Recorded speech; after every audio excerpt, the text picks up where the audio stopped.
She stepped off that train believing in a promise. She stepped back onto the platform believing in nothing. In the brutal autumn of 1878, Eleanor Hart traveled 800 miles across the American frontier for a man who had written her letters full of warmth and certainty. She arrived with a single trunk, calloused hands, and the kind of desperate hope that only the truly lonely carry. What she received instead was public humiliation so vicious it drew laughter from strangers. What she could not have known, what nobody on that dusty platform could have predicted, was that the worst moment of her life was also the first moment of her real one. Drop a comment with your city. Let's see how far this story travels. The train smelled like coal smoke, wet wool, and the particular kind of exhaustion that settles into a person's bones after 3 days of hard travel with nowhere decent to sleep. Eleanor Hart sat upright in the last car, the cheapest seats, the ones with the hard wooden benches and the drafty gap under the door that let the October wind slice through no matter how many layers you wore. She had 2 layers. A wool dress that had been washed so many times the brown had faded to something closer to the color of dead leaves, and a coat that had belonged to her mother and was slightly too narrow across the shoulders. Eleanor had broad shoulders. She always had. It was one of the things people mentioned when they described her, usually not as a compliment. She was 26 years old, and she had not slept properly in 4 days. In her lap sat a letter. She didn't need to read it anymore. She had memorized it sometime around the second week after it arrived, back in Cincinnati, back when she still had a job at the textile mill, and a room she shared with 2 other women and a cat that belonged to neither of them.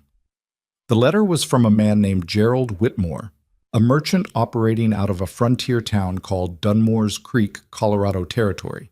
He had found her through a matrimonial advertisement that Eleanor had placed in a regional paper, a small, carefully worded thing that had cost her nearly a week's wages and a considerable amount of pride. Capable woman, 26, seeks honest partner for frontier life. Not afraid of hard work, reliable. She had not described herself as beautiful. She had known better than that. Gerald Whitmore's first letter had been formal but warm. He had described his store, his small but solid income, his desire for a practical wife who understood that frontier life required toughness as much as tenderness. He had mentioned, almost in passing, that he was not a romantic man, but that he intended to be a fair one. That word, fair, had done something to Eleanor that she was still a little embarrassed about. It had made her cry. Not because fair was beautiful, but because fair was more than she'd had in a long time. They had exchanged 6 letters over 4 months. Then Gerald Whitmore had sent her a train ticket and written, "I believe we understand each other well enough. Come in October before the passes close." So here she was. October. Passes not yet closed. Eleanor Hart, 800 miles from everything she knew, holding a letter from a man she had never met, riding toward a life she had constructed entirely out of words on paper. She looked out the window. The mountains were visible now, distant and white-capped, stacked against a sky so blue it almost hurt. She had never seen anything like them. In Cincinnati, the landscape was flat and gray and smelled of the river. This was something else entirely, something that made her chest feel strange. Not quite fear, not quite awe, something that lived between the two. The woman sitting across from her, a stout widow traveling to visit her daughter, had been making conversation on and off since Pueblo. "First time out west?" the widow asked. "Yes, ma'am." "You'll find it different." She said it with the tone of someone who had seen many young women come out west and had opinions about how that tended to go. "I expect so." "What brings you?" Eleanor hesitated. "Getting married?" The widow looked at her with an expression Eleanor couldn't quite read. Not unkind, exactly. Just measuring. "He a good man?" "I believe so." "Believing and knowing are 2 different things out here, honey." Eleanor folded the letter and tucked it into her coat pocket. "I know that." She didn't say anything else, and after a moment, the widow went back to her knitting. The train pulled into Dunmore's Creek at 2:30 in the afternoon. Dunmore's Creek was not a beautiful town. It sat at the edge of the foothills like something that had been dropped there by accident and hadn't quite decided yet whether to stay or fall apart.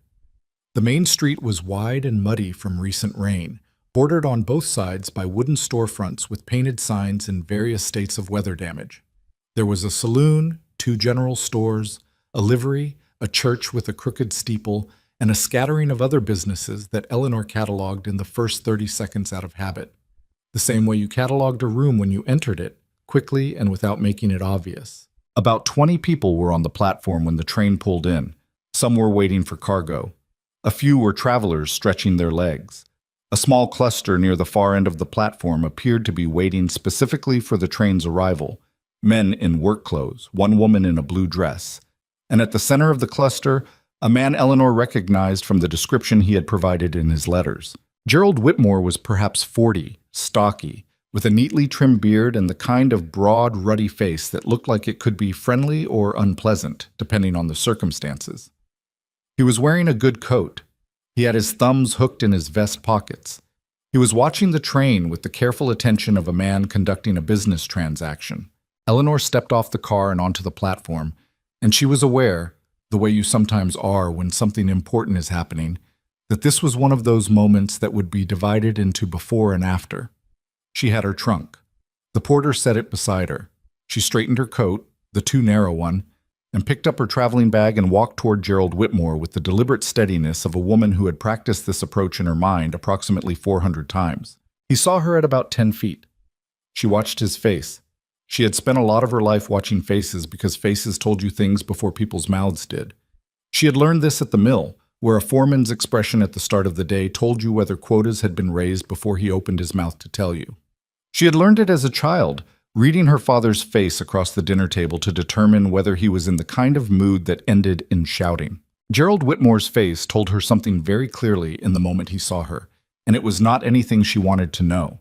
She watched his expression move through surprise, then something like calculation, and this was the part that she would carry with her for the rest of her life, a particular kind of disgust that people wear when they feel cheated. He let her walk all the way up to him, let her get close enough that there was nowhere reasonable for her to go. "You're Eleanor Hart," he said. It wasn't a question. "I am." He looked at her, not quickly, slowly, the way you looked at livestock at a sale, top to bottom and back up. He didn't bother to hide it because she would later understand it did not occur to him that he should. "You didn't mention you were so—" He stopped, started again. "Your advertisement said capable." "I am capable." "It didn't say—" He made a vague gesture that encompassed apparently all of her. Her height, her shoulders, her broad hands and her strong jaw, and the fact that she was not small or delicate or any of the things women were supposed to be. One of the men in his cluster snorted. That was the sound that broke something open. Because once one person laughed, the dam broke, and within seconds several others were laughing too. And the woman in the blue dress had pressed her gloved hand over her mouth in the way people do when they're pretending not to find something funny while finding it very funny. And Gerald Whitmore seemed to stand a little taller, seemed to take actual pleasure in the moment, seemed to decide that this was better. Being the man who had been sent a joke of a woman was better than being no entertainment at all in a town that didn't have much. "She looks like she ought to be hauling freight," someone said. "More of a draft horse than a bride," another voice offered, and this got the biggest laugh. Eleanor stood in the center of it and felt something inside her go very still. She had been laughed at before. She had been called names before. She had been the girl at school who grew too fast and too big and never quite seemed to fit the expectations that people had about what a girl should look like. She had built walls around those experiences the way you built walls around anything you couldn't afford to feel all the way through. But she had traveled 800 miles. She had spent her savings on the advertisement and her remaining savings on the dress she was wearing, which she had made herself because she couldn't afford a dressmaker. She had read those letters so many times the paper had gone soft at the folds. She had believed in something. Not a perfect life, she was too practical for that, but a fair one. He had promised her fair. She did not cry. She would not allow herself that. Not here. Not with 20 strangers watching. What she did was look at Gerald Whitmore directly and say very quietly, "You are not the man you represented yourself to be." He had the decency to look slightly uncomfortable, but only slightly. "I never said—" "You said you wanted a capable woman. You said frontier life required toughness. You said you would be fair." "I meant—" "I know what you meant," Eleanor said, "and I know what you actually are." She picked up her traveling bag. Her trunk was still on the platform, 40 pounds of everything she owned. She had enough money left for perhaps 3 nights in a boarding house, if she was careful, and a train ticket back to Cincinnati if she didn't eat for 2 days. She had no job waiting for her in Cincinnati. She had given notice at the mill. Gerald Whitmore said, with the air of a man tying up loose ends, "I'll send someone for your trunk. You can take the eastbound next week." "I don't need you to send for anything." She walked away from him. She walked the length of the platform and down the steps onto the muddy street with her bag in her hand and the October wind cutting through her coat. And she walked until she turned a corner and she was out of sight of the platform. And then she stopped and put her hand against the side of a building and breathed. The wood was rough under her palm, real, cold. She pressed harder against it. "All right," she told herself. "All right, think." She spent 2 hours in that town trying to solve an unsolvable problem. The boarding house on the main street was run by a woman named Mrs. Putnam, who had the particular kind of sympathy for unfortunate women that came wrapped in pity and visible judgment. She gave Eleanor a room for the night, a small room, clean enough, with a window that rattled, and she told Eleanor the price of the eastbound train ticket, which was more than Eleanor had hoped, and she watched Eleanor's face while she said it in the way people watched faces when they expected bad news to show. Eleanor didn't let it show. She thanked Mrs. Putnam and went upstairs to sit on the edge of the narrow bed and do the arithmetic. The arithmetic was bad. She had enough for 3 nights in this room and the train ticket, but not both. She had the clothes on her back and the clothes in her trunk and a few tools she'd packed because she'd expected to be setting up a household. A good knife, a small hand axe, a sewing kit. She had no relatives to wire. Her father was dead. Her mother was dead. She had an aunt in Pittsburgh who she hadn't spoken to in years over an argument she barely remembered now, and writing to that woman would be like admitting something she was not ready to admit. She sat on that bed for a long time. Outside her window, Dunmore's Creek went about its afternoon. Horses on the street, the sound of someone hammering somewhere, a dog barking and then stopping. The ordinary, indifferent sounds of a place that did not know her and did not care about her particular crisis. Eventually, she got up. She splashed water on her face from the basin. She put on her coat. She went back out. She went to the general store, not Whitmore's. There were 2 in town. And she asked the proprietor, an older man named Jensen, if there was any work available. He looked at her with the recognizing expression of someone who had already heard about the spectacle at the train station. "What kind of work?" he asked. "Any kind." He thought about it in the way people thought about things when they'd already decided but didn't want to say so directly. "Not much call for extra help this time of year," he said. "Winter coming, people are tightening up, not taking on." She tried the livery. Same result. She tried the saloon, which she had expected to be a long shot. They had a cook already. And the church, where the minister was polite and useless, and a seamstress's shop where the woman behind the counter clearly recognized her and had the grace not to say anything but also didn't have work. By late afternoon, Eleanor was standing outside Dunmore's Creek's second saloon, with the sun dropping behind the mountains and the temperature dropping with it, and she was beginning to understand in a very concrete way what it meant to have nowhere to go. She had known poverty before.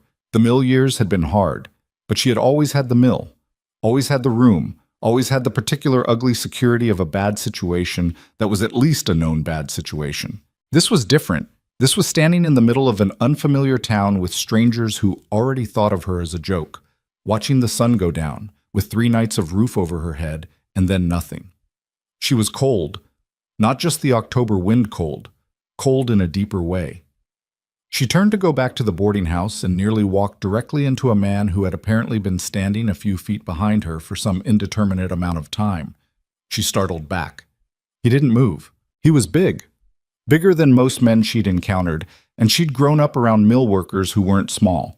He was perhaps 30 or a few years more, hard to tell with the kind of weathering that the outdoors put on a face. Dark beard, not neatly trimmed but not wild either, somewhere in between. A long canvas coat that had seen serious use. Boots that were built for function in a way that Whitmore's good coat was not. He carried himself with the specific quietness of a person who had spent a lot of time alone in places where noise got you into trouble. He was looking at her directly, which was unusual, because most people since the platform incident had been looking at her sideways or not at all. "You're Eleanor Hart," he said. Something in her tightened. "So everyone here seems to know." He didn't respond to that. He reached into his coat and pulled out a folded paper and held it out to her. She looked at it without taking it. "What is that?" "Whitmore's bill," he said. "What you owe him for the ticket." She stared at him. "I don't owe Gerald Whitmore anything. He sees it different. He's been to the marshal about it." He paused. "Train ticket he sent you was against your arrival. His terms were that you'd pay it back on settlement or it'd be counted as a debt." Eleanor felt the cold settle into her chest. "That wasn't in any letter." "I believe you." He said it simply, with no particular inflection. "Doesn't change what he's done." She looked at the paper. If Whitmore had gone to the marshal, and if the marshal was the kind of man who was friendly with the town's main merchant, and she had exactly zero reason to assume otherwise, then she had another problem on top of her existing problems. "How much?" she asked. He told her. It was almost exactly what she had left. She stood there for a moment just holding that reality. Then she said very carefully, "Why are you telling me this?" The man looked at her for a moment. The light was going orange and flat the end of the afternoon, and his face was hard to read in it. "Because I paid it," he said. But Chapter 4. What he said on the street. Eleanor stared at him. "You paid a debt you have nothing to do with," she said, "for a woman you've never met." "I have a reason." "Tell me the reason." He looked at her steadily.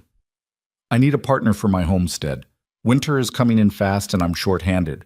I've been watching you this afternoon walk around this town trying to find work and getting nowhere, and I figure you're in a bad spot and I'm in a bad spot, and maybe those two bad spots add up to something that works." "That's the strangest offer I've ever heard." "Probably," he said. He didn't seem particularly troubled by that. "My name is Caleb Thorne. I have a cabin about 18 miles up into the mountains. I've got 40 acres cleared, livestock, a winter's worth of work that needs doing. I'm not offering you marriage." He paused here, very deliberately. "I'm offering you a partnership. Equal share of what the land produces. Your own space, your own decisions. If it doesn't work, come spring you can leave with your portion, and I won't say a word about it." Eleanor looked at him. She looked at the paper in his hand. The receipt, she realized, for the paid debt. She looked at the street around them, the town that had laughed at her, the boarding house at the end of the block where she had 3 nights, and then nothing. "Why didn't you just offer me employment?" she asked. "Instead of all this?" "Because I've had employees," Caleb Thorne said. "They leave when it gets hard. A partner has a stake." "You don't know me." "No," he agreed. "But I watched you walk around this town for 2 hours after what happened on that platform. And you didn't cry, and you didn't beg, and you didn't go back to Whitmore. That tells me something." "What does it tell you?" He seemed to think about it. "That you're worth the investment." Eleanor was quiet for a long moment. The wind was picking up. The mountains behind the town had gone purple and gray in the fading light. She thought about the eastbound train, about Pittsburgh and her aunt, and the admission that would cost her to walk up to that door. She thought about Cincinnati and the mill and the room she shared with 2 women and a cat. The particular grinding smallness of that life, the way each year had felt like the one before it. She thought about what this man had just said. A partner. "If I agree," she said, "and it doesn't work, you'll abide by that? Come spring, I go with my share and you have no claim on me." "You have my word." "Your word means something to you?" He looked at her with the first hint of something that might, with some generosity, be called amusement. "It's about the only thing I've got that I keep in good condition." Eleanor looked at him for one more long moment. Then she looked at the mountains. "I need my trunk," she said. "It's still on the platform." "I know where it is. Then let's get it." They left at first light the next morning. Eleanor had spent her last night in Mrs. Putnam's boarding house, lying in the dark with her eyes open, cataloging what she'd agreed to. A man she didn't know. A mountain she'd never seen. A partnership built entirely on one afternoon's worth of watching her refuse to fall apart in public. It was by any reasonable measure not a solid foundation. But the alternatives were worse. She had written a short note to her aunt in Pittsburgh, not asking for anything, just saying where she was going and with whom, in the way that you left a record when you were uncertain about something. She left it with Mrs. Putnam to mail. The widow who had been on the train had left already. Eleanor had no other witnesses to her location in this town. She told herself that was fine. She had only herself to rely on anyway. Caleb arrived at the boarding house at 6 in the morning with 2 horses and a loaded pack mule and the kind of unhurried efficiency that suggested this was simply what mornings looked like. He didn't explain the animals or the supplies. He tied Eleanor's trunk to the mule's pack without being asked and said, "Ready?" with the tone of someone who had thought about whether she might not be and had decided she probably was. "Ready," Eleanor said. Gerald Whitmore was, apparently, an early riser. He was standing outside his store when they came down the main street, and Eleanor saw him see her, saw the flash of something cross his face. Surprise, she thought, and then something uglier, something that she recognized as the particular rage of a man who had expected his cruelty to have its full desired effect and found that it hadn't. He took a step toward them. "Miss Hart." Caleb Thorne didn't stop his horse. He didn't look at Whitmore. He just kept riding, steady and unhurried. And Eleanor matched his pace, and after a moment Gerald Whitmore's voice fell behind them, and the sound of the horses on the mud was the only thing left. Eleanor didn't look back. She had a rule about looking back at things she'd decided to leave. The road, if you could call it that, climbed from the flat country around Dunmore's Creek up into the foothills in the first hour, and then into the mountains proper as the morning wore on. And it became progressively less of a road and more of a suggestion, a kind of shared understanding between previous travelers about where a path might be. The aspens had mostly turned. The hillsides were patched with the yellow gold of them, bright against the dark of the pine and fir above.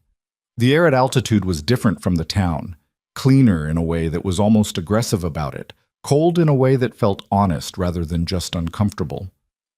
Eleanor's breath came out in clouds. Caleb rode ahead mostly. Not because he was ignoring her, but because the trail required single file in places and because he seemed to understand, without being told, that she needed some time inside her own head. She appreciated that. Around midday, they stopped at a creek crossing to rest the animals and eat.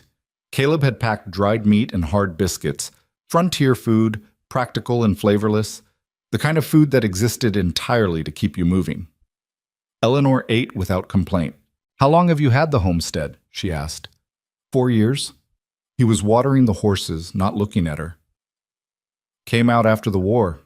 Needed somewhere with more space between me and other people." "The war," she repeated. She didn't ask which war.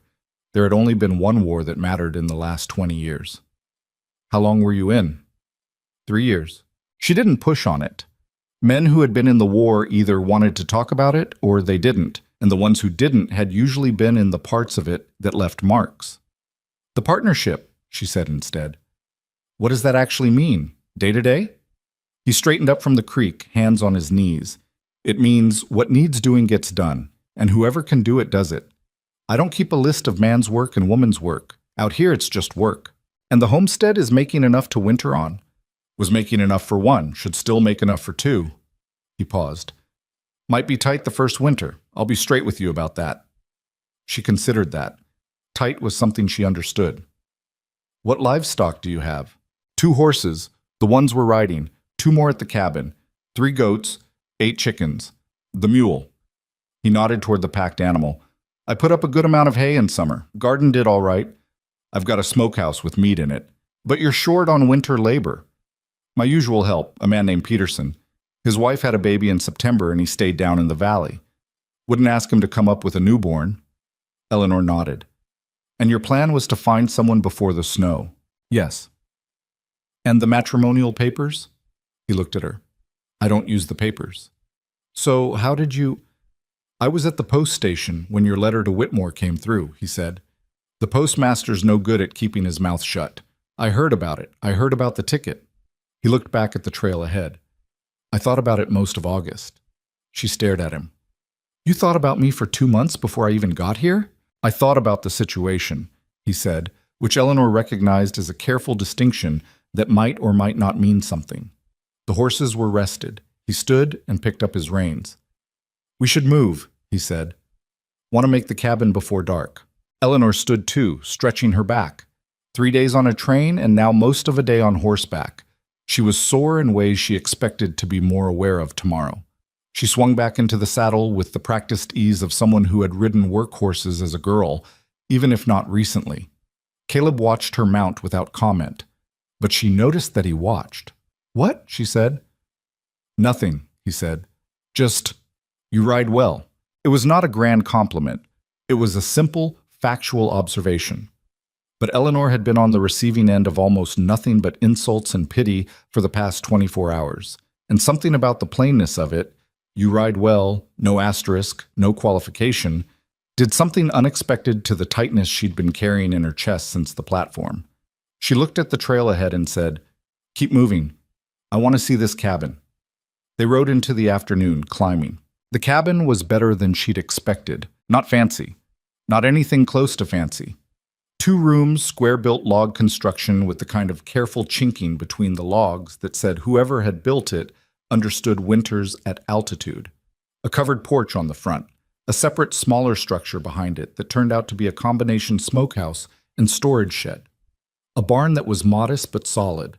A root cellar dug into the hillside with a heavy door. A garden plot, mostly cleared and turned for winter, that was larger than she'd expected given one man's labor. Eleanor stood in the yard and looked at it in the blue-gray light of late afternoon and thought involuntarily, someone worked very hard here. The inside was spare and practical. One room served as kitchen and main living space. A big iron stove, a heavy table, 2 chairs, shelving along the walls with supplies and tools organized with a thoroughness that surprised her. The other room was smaller, with a single bed and a trunk. Caleb showed her this room without particular ceremony. "You'll sleep here," he said. "I'll take the main room." "That's your bed." "I've slept by the stove before. It's warmer anyway." She looked at the room. It was clean. The blankets on the bed were worn but laundered. There was a small window facing east. "I'm not accustomed to taking someone's room," she said. "Get accustomed to it," he said. "Bed's better for someone who's been on a train for 3 days. We can work out a permanent arrangement later." She set her bag down. She hung her coat on the hook behind the door. She turned around and he was already gone. Back to the barn. She could hear him moving around out there, getting the horses settled. She stood alone in the small room in the early dark of the mountain evening, with the smell of wood smoke coming through the wall from the stove he must have lit, and she allowed herself precisely 30 seconds of whatever the feeling was that had been pressing against the inside of her chest all day. Not grief, exactly. Not relief. Something more complicated than either. She was 26 years old. She had traveled 800 miles for a future that had vanished in 30 seconds on a train platform. She was standing in a stranger's cabin on the side of a mountain in Colorado Territory with nothing but the contents of her trunk and a verbal agreement that was binding only by one man's stated commitment to his word. She had no idea if she'd made the right decision. What she did know, standing in that small room with the October wind outside and the smell of someone else's wood smoke coming through the walls, was that the particular cold she'd felt in Dunmore's Creek, that deep cold that had nothing to do with temperature, was already slightly less than it had been. She looked at the east-facing window. Tomorrow morning it would show her the mountains. She unpacked her coat and hung it back on the hook properly. There was work to do. Work, as it turned out, was the organizing principle of everything at Caleb Thorne's mountain homestead, and Eleanor threw herself into it with a focus that surprised even her. The first morning she was up before the light, by habit from the mill years, and she found the stove cold and Caleb already outside, and she built the fire herself and put water on and went looking for where he kept the coffee. She found the coffee. She made it strong, the way she'd made it every morning for years, and when Caleb came in from checking the livestock, he looked at the cup she handed him and said, "You were up early." "I don't sleep well in new places," she said. "Does it wear off?" "Eventually." He sat down at the table. She sat across from him. Outside, the mountain was doing the thing it apparently did every morning, which was go from black to gray to a particular shade of pale gold, the sky behind the eastern peaks going orange and pink before the sun cleared the ridge. "What are you most behind on?" Eleanor asked. He looked at her over his cup. "Most behind on?" "For winter. What's the most pressing?" He thought about it, setting down the cup. "Firewood's the first thing. I've got a cord cut, but I need 4 more cords at least. Timber's already down. I felled the trees in September. It just needs splitting and stacking." "What else?" "Chinked most of the cabin, but the north wall's got some gaps that need addressing before the hard cold comes. 2 fence posts in the lower pasture are rotted, need replacing before snow loads them. And I've got a batch of preserves I've been putting off." "Preserves," she repeated. My mother used to do them, he said, and something in his voice changed texture briefly and then went back to what it was. I've put up what I could, but I'm not efficient at it. Eleanor nodded. She filed away the moment with his mother. Didn't ask about it. I can do preserves.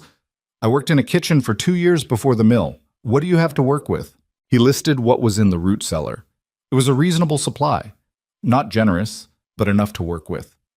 She started going through it in her head, thinking about what order to preserve things in, what needed to be done before the temperature dropped further. I can split wood, she said. Caleb looked at her, and she recognized the look. It was the same look Jensen at the general store had given her, the same look Mrs. Putnam had given her, the look that said a woman doesn't do that. I know how to use a maul, Eleanor said. My uncle had a farm in Indiana. I split wood from the time I was 12 until I was 17 and went to work in the city. I'm not saying I'm as fast as you. I'm saying I can do it. He didn't argue with her. He also didn't immediately agree. Show me, he said. They went to the woodpile together, and he handed her the maul, a serious tool, 8 pounds of iron on a hickory handle, and Eleanor positioned a round of timber on the block, set her feet, and put it through clean in one swing. Caleb picked up the 2 halves, looked at the cut. All right, he said. They split wood for most of that first morning without talking very much. The rhythm of it was almost meditative. The position, the lift, the swing, the split, the reset. Her shoulders ached after the first hour, but it was a good ache, the kind that meant something useful was happening. Caleb worked beside her, and she was aware, without making anything of it, that he was watching her in the sideways manner of a person recalibrating an assumption. She didn't call attention to it. She just kept working. By noon, they had half a cord stacked. Not bad, Caleb said, which she was already understanding was his version of high praise. You said not bad? She asked. I said not bad. Is that good? It's not bad, he repeated, and there it was again, that thing that might be amusement if you looked at it in the right light.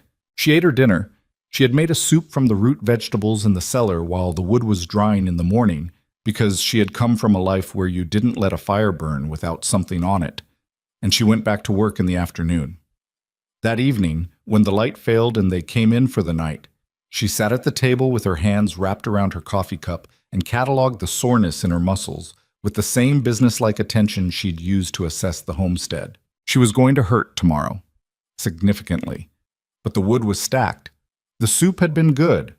The north wall chinking was next. She had been here less than 48 hours, and she already understood something about this place. It didn't ask who you were before you came here. It only asked what you could do while you were here. That, she thought, looking out the window at the stars over the mountain, was something she could work with. 2 weeks into the mountain, Eleanor began to understand something that she hadn't expected. She had expected the work to be hard. It was hard. Every morning arrived with demands: wood, water, animals, food, repairs, and every evening left her with the kind of tiredness that dropped her into sleep before she'd finished thinking.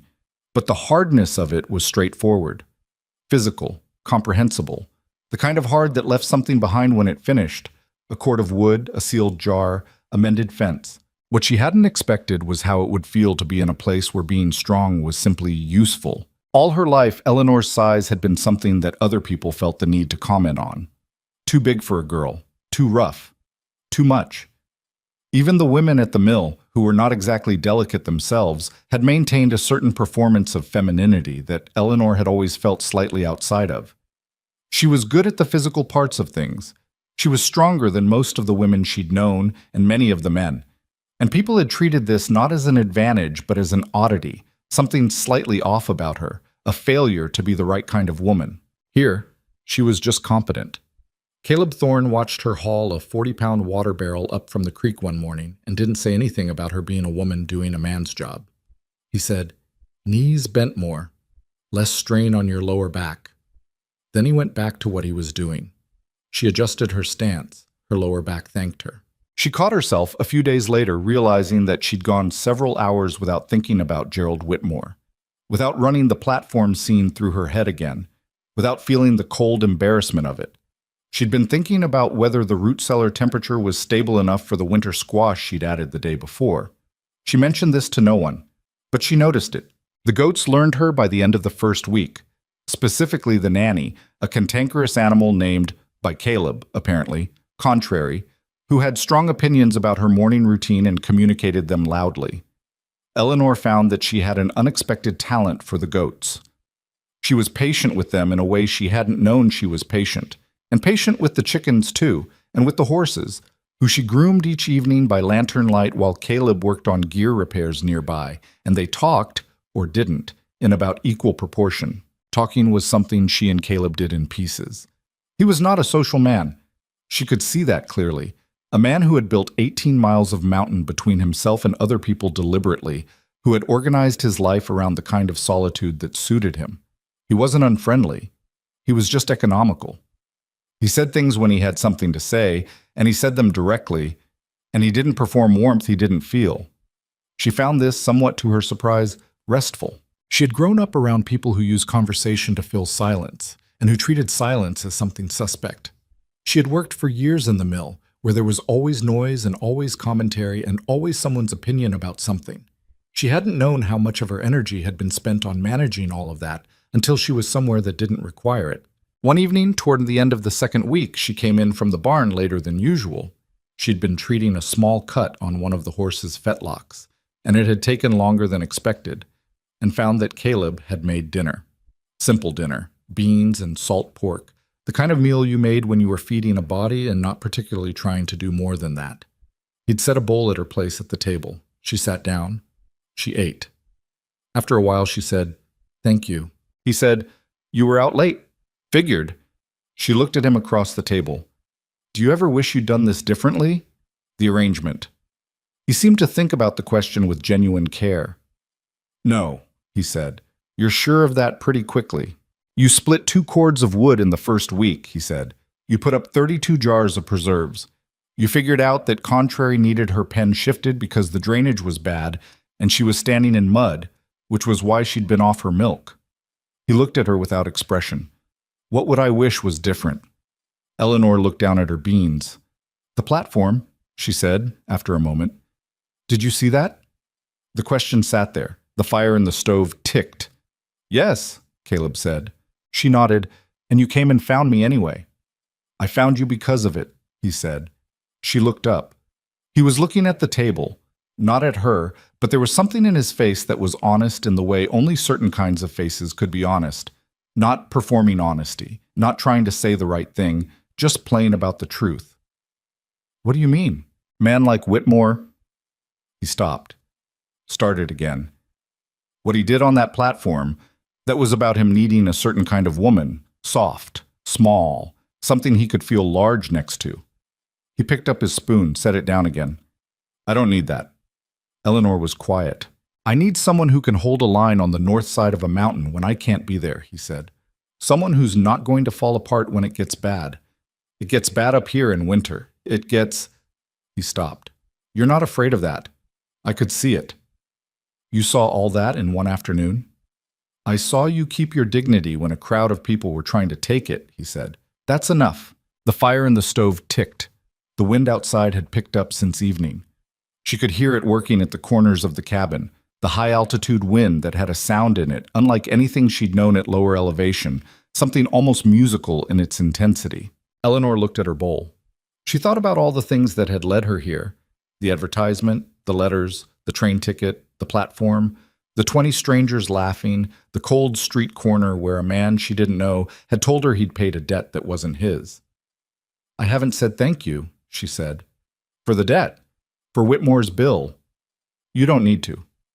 "I do, though." She looked at him. "It's not a small thing." He met her eyes briefly. "Consider it an investment," he said, "in the partnership. That's what you said on the street. It's still true." She picked up her spoon, finished her beans. The wind was louder now, pressing against the north wall where she'd re-chinked the gaps that week, and she was pleased to note that the cabin held no drafts, no whistling through, just the solid give and take of the structure absorbing what the mountain threw at it. She had done that. Those gaps were sealed because of her hands. "Same time tomorrow?" she said. "Same time," Caleb said. Outside, the October wind moved across the mountain, and the aspens shook their last gold leaves loose in the dark. And inside the cabin, the fire burned low and steady, And Eleanor Hart, 26 years old and 800 miles from everything she'd ever known, sat at a rough table with a cup of cooling coffee and felt, for the first time in as long as she could remember, like she was exactly where her particular set of qualities was required. Not perfect, not at ease, not certain of anything beyond the next morning's work, but real, present, useful, alive in a way that, until now, she hadn't known she wasn't. The third week on this mountain arrived with a sky the color of pewter and a wind that had changed its character overnight, colder now, with weight to it, the kind of wind that carried information about what was coming. Eleanor noticed it the moment she stepped outside that morning. She stood on the porch with her coffee and looked at the sky above the eastern ridge and felt the temperature against her face and thought, not yet, but soon. She'd grown up in Indiana long enough to know what a sky looked like when it was building towards something serious. Caleb came out behind her a few minutes later and stood beside her and looked at the same sky and said nothing for a long moment. "How long?" Eleanor asked. "Week, maybe," he said. "Could be less." She nodded and went back inside to finish her coffee standing at the stove, already thinking through the list of what wasn't done. The fence posts in the lower pasture.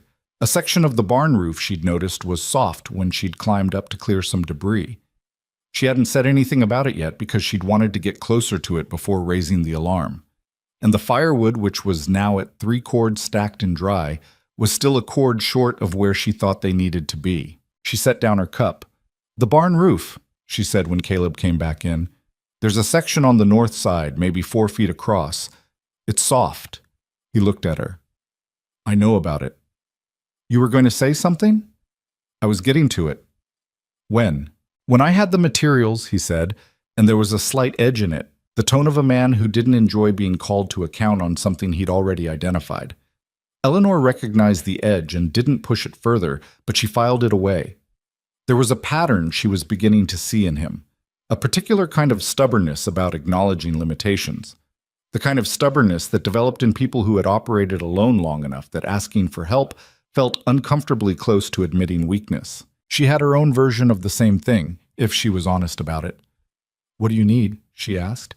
"Split shakes from the cedar pile. About 40.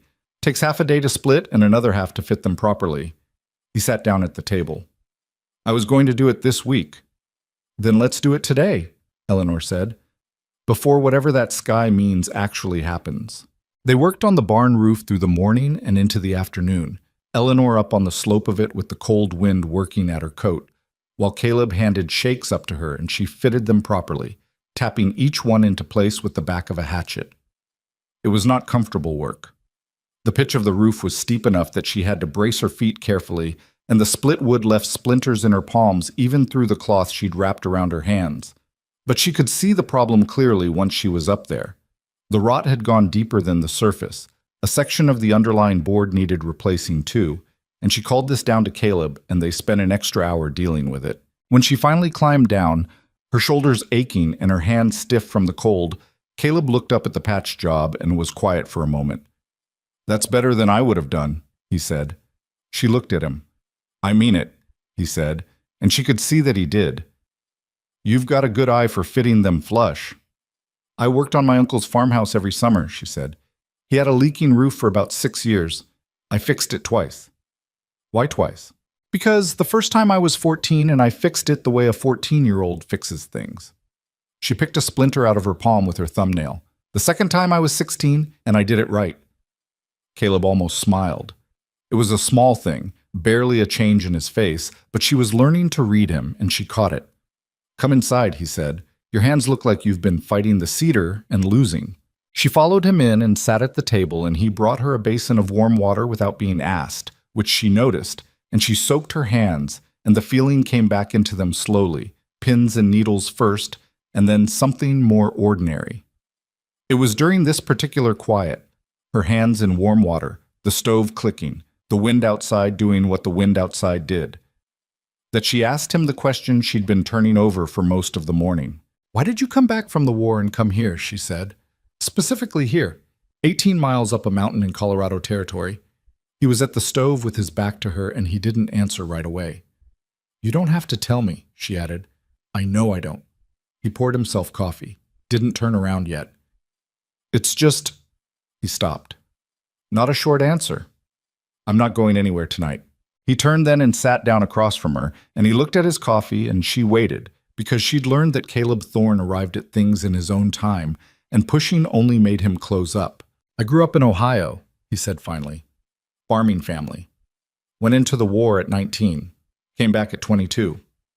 He looked at his hands around the cup. The places I knew, the town, the people. They wanted you to be the same person you were when you left. They wanted the war to be something you put away like a coat you wore once. And I couldn't do that.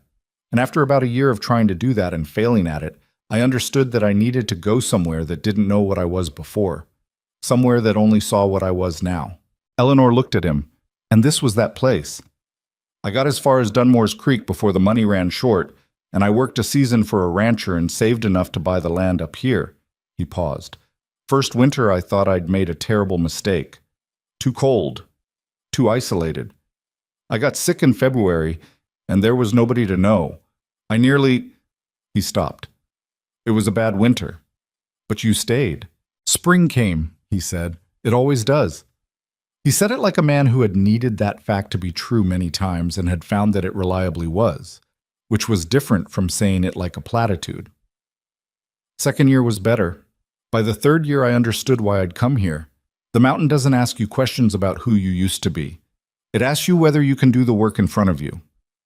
That's what you saw in me, Eleanor said slowly. It wasn't a question. He met her eyes briefly. You were trying to solve a problem, practically, right there in the street. Most people in that situation, he paused. Most people would have been looking for someone to rescue them. I was looking for a solution, she said. There's a difference. Yes, he said. There is. They sat with that for a moment.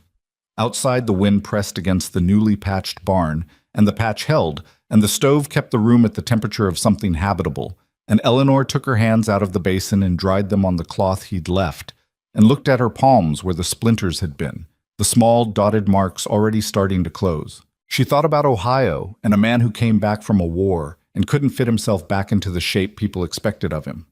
She thought about Cincinnati and a woman who couldn't fit herself into the shape people expected of her either, for entirely different reasons.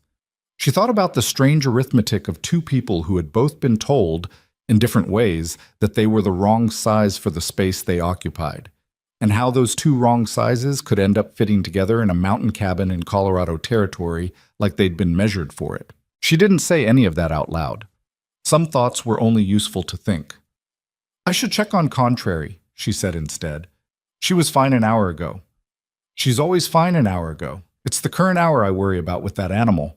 Caleb made a sound that was unambiguously a laugh this time, short and caught off guard, and Eleanor got up and put on her coat and went out to check on the goat, who was, predictably, in the process of attempting to disassemble part of her pen's gate for reasons known only to herself. Eleanor fixed the gate. The goat regarded her with yellow-eyed contempt. We understand each other, Eleanor told her, and went back inside. The next 2 days were ordinary ones, if ordinary was the right word for days that began before dawn and ended past dark, and involved the steady, absorbing labor of a homestead tightening itself against an approaching season. Eleanor found that ordinary was, in fact, the right word, because ordinary was exactly what these days felt like, in a way that still surprised her when she noticed it. She had been here less than a month, and already the shape of a day here felt more natural to her than 5 years of mill mornings had ever felt. On the fourth day, the storm hit. It announced itself honestly, at least. The sky had been building toward it for 2 days, getting lower and grayer and heavier, and the temperature had been dropping since Tuesday morning in the slow, deliberate way that suggested something serious rather than a passing cold snap. By Wednesday evening, the wind had gone quiet in the way that winds sometimes did before they turned violent, and Caleb had spent the better part of the day doing a final round of preparations. Extra hay brought in from the field stack, the animals moved to the barn, the water barrels filled to the rim and covered. Eleanor had been right beside him for all of it, and if he'd been the type to waste time wondering whether she'd keep up, he'd stopped wondering somewhere around the second week. They brought the pack mule in last. He was a substantial animal named nothing in particular. Caleb simply called him the mule, which the mule seemed to accept as a reasonable arrangement. And he had been packed that day for a planned trip down the mountain to the trade post, a trip that was now obviously not happening. The packs were still loaded. "We should get those off him," Eleanor said. "I'll do it in the morning," Caleb said. "Let him settle tonight. He's been worked." She didn't argue with it. The mule was in the barn, and the barn was solid, and the packs, while heavy, were his to deal with. She went inside and made dinner, and by the time the sun went down, or the point in the sky where the sun presumably was, behind about 4 layers of cloud, the first snow had started, small and fine and steady, the kind that committed. By midnight, it had committed considerably more. Eleanor woke at what she guessed was 2 in the morning to the sound of the wind having returned from wherever it had gone, and it was not the same wind.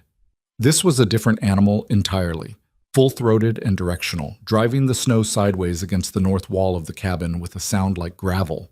She lay in the dark and listened to it and thought about the barn and the animals and the packed mule and felt uneasy in a way she couldn't quite articulate until she could. The trail to the creek, the part of the trail that ran along the edge of a ravine drop, maybe 60 feet of exposed path where the ground fell sharply away on the east side. In ordinary conditions, it was nothing. Wide enough, clear enough, no particular hazard. But if the mule got loose in this wind, in this dark, if something spooked him and he wasn't packed down, she got up.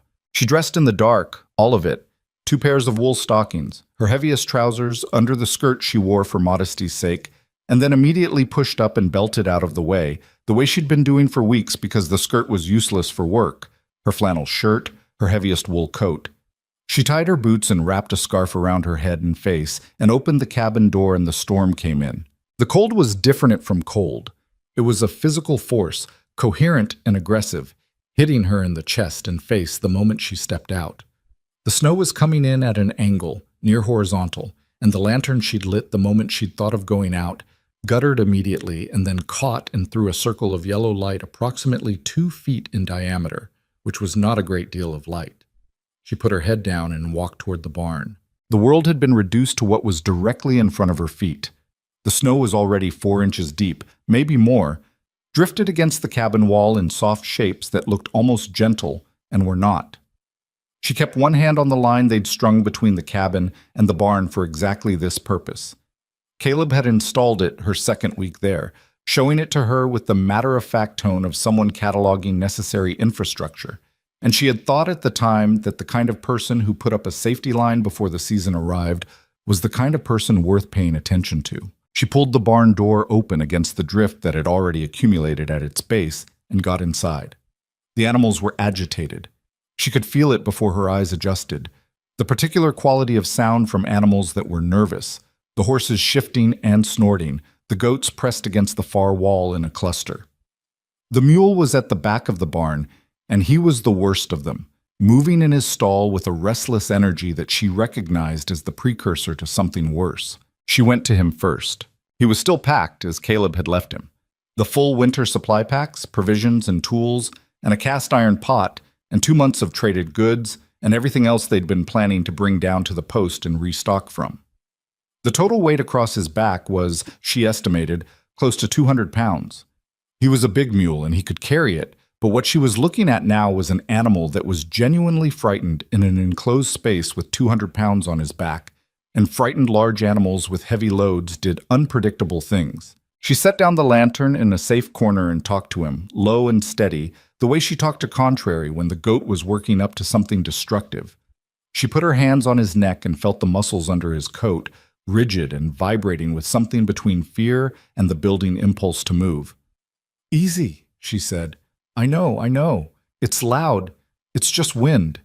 The barn groaned in a gust, and he shifted against her hands, and she braced. Then the barn door opened behind her.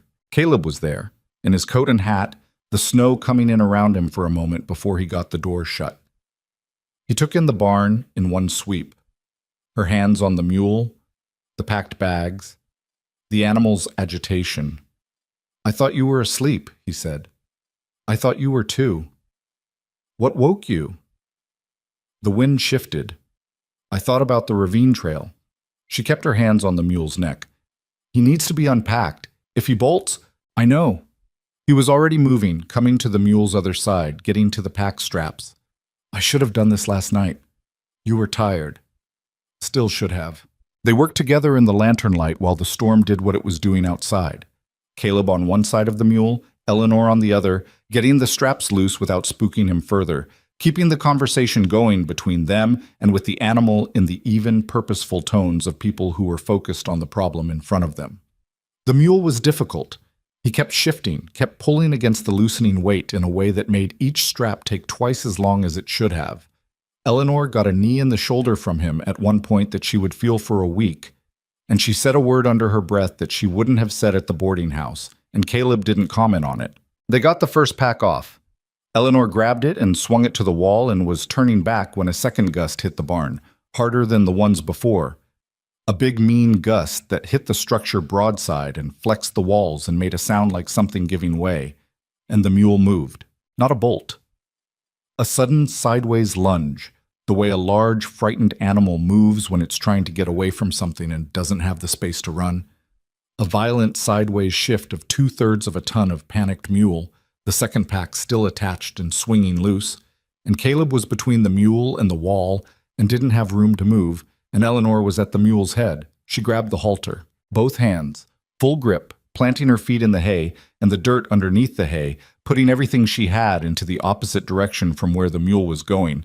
And she was aware in some distant part of her mind that this was a test of something very basic and concrete, whether she was strong enough to matter right now, in this barn, in this storm, with this animal. She was not stronger than the mule. Nobody was. But she was strong enough to change the geometry of it slightly, strong enough to pull the head sideways and down in a way that horses and mules couldn't fight completely. An instinctive response to having their head controlled that overrode some of the panic, and Caleb got clear of the wall and then was at the mule's side with both hands and his weight against the animal's shoulder, and together they got the thing to stop moving.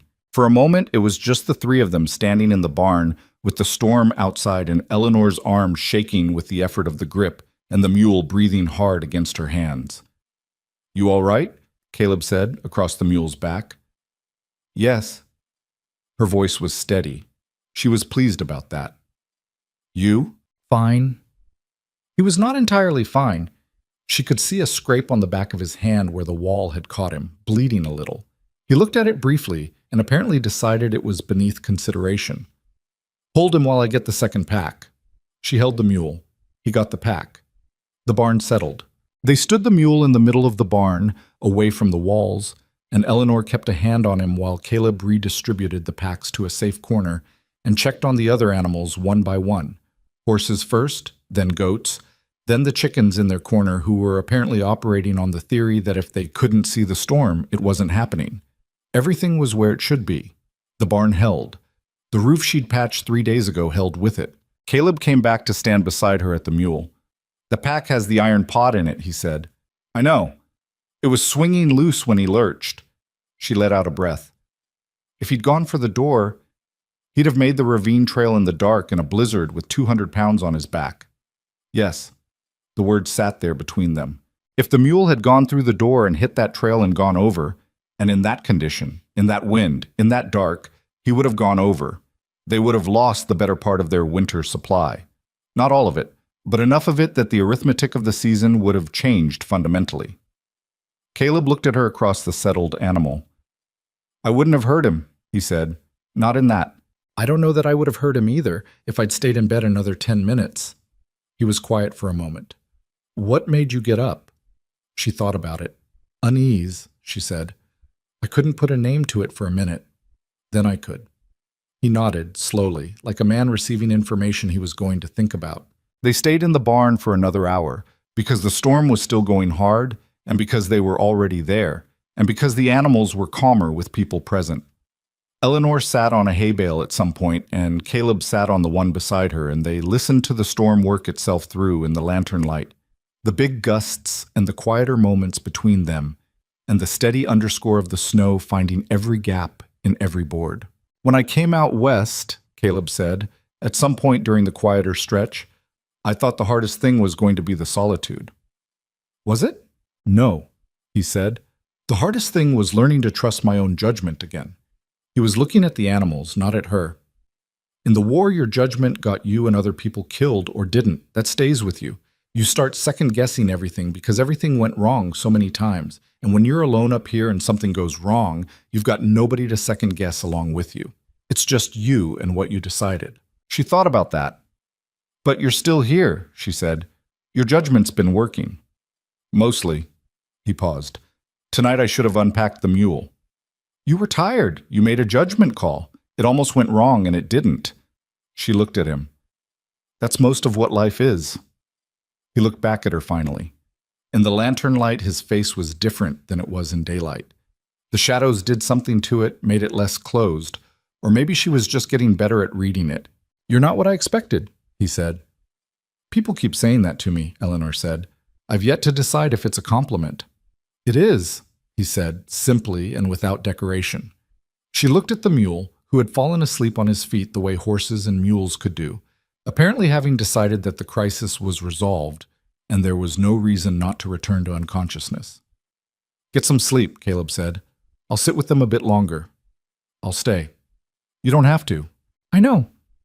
She shifted on the hay bale and got comfortable, relative to what comfortable meant on a hay bale in a barn in a blizzard. But I'm already here and the bed is cold by now anyway. He accepted this with a slight nod, and they sat side by side in the hay with the storm easing off outside. Finally, the gusts spacing further apart and the sound of it dropping from a roar to a steady hiss of snow on wood. The lantern between them threw its yellow circle, and the animals breathed and the barn held, and somewhere around 4 a.m, Eleanor fell asleep sitting upright on the hay bale, which was not comfortable, and which she did not, for a few hours, notice at all. She woke to gray light coming through the barn's gaps, and the sounds of the mountain after a storm. A deep, pressed-down quiet that was the opposite of silence, full of the weight of new snow on everything. Her neck ached. Her back ached. The hay bale had, in the night, made its opinion of her presence known to approximately every part of her that had been in contact with it. Caleb was awake. She could hear him at the far end of the barn doing the morning check on the animals. She got up, slowly, and stretched the way you stretched when you were 26 and had slept in a barn, and went to help him. He looked at her when she came down the length of the barn. She looked like what she was, a woman who had slept in her coat in a barn and had the hay to prove it. Morning, she said. Morning. He handed her the goat's feed pail without further comment on her appearance, because commenting on it would have changed nothing, and he was a man who understood what changed things and what didn't. She fed the goats. Contrary ate with her usual contemptuous efficiency. Outside, the world had been covered over and made new. The snow had come in at nearly a foot in the open yard and deeper in the drifts, and the peaks above the cabin were white all the way down to a line that was noticeably lower than it had been yesterday morning. The creek would be running higher than usual. The lower trail would be a different proposition than it was last week. Eleanor stood on the porch after the morning chores and looked at all of it. The white yard, the white trees, the white mountains stacked above each other into a sky that had gone clear and pale blue in the way that skies went after a storm had wrung them out. She had lived in this place for less than a month. She had arrived here from a train platform where a crowd of strangers had laughed at her, with nothing but a trunk and 3 nights of board and the offer of a man she'd never met, because the alternatives were worse. She had expected to be surviving. She had expected to be grinding through it, finding a way to make it work through sheer stubbornness, because stubborn was what she had. She had not expected to feel, standing in a foot of new snow on the morning after a blizzard, something that was remarkably close to belonging. She heard Caleb come out behind her. Fence line will need checking after the storm, she said, and the creek trail, and I want to look at the roof again. I know. He stood beside her on the porch. His hand, she noticed, had a strip of clean cloth wrapped around where the wall had scraped him. He'd dealt with it at some point. List is longer than a day, she said. It always is. They stood there for a moment, looking at the white world. The mule was in the barn behind them, alive and intact, along with everything on his back. The barn roof was holding. The cabin was warm. There was food in the root cellar and wood in the stack. Eleanor picked up the axe leaning against the porch rail. Lower pasture fence first, she said. She stepped off the porch into the snow. The weeks after the blizzard settled into a rhythm that Eleanor had not anticipated and would not have been able to describe to anyone who hadn't lived it. The mountain in deep November was a different creature from the mountain in October, quieter in some ways, louder in others. the snow muffling the sounds of the lower country while amplifying the sounds directly overhead, the wind in the high timber, the crack of branches under ice load, the particular percussion of snow sliding off the barn roof in the mid-morning when the sun hit it. She and Caleb moved through their days with the efficiency of people who had worked out, without much discussion, how to occupy the same space without collision. He took the far pasture and the timber work and the heavier repairs.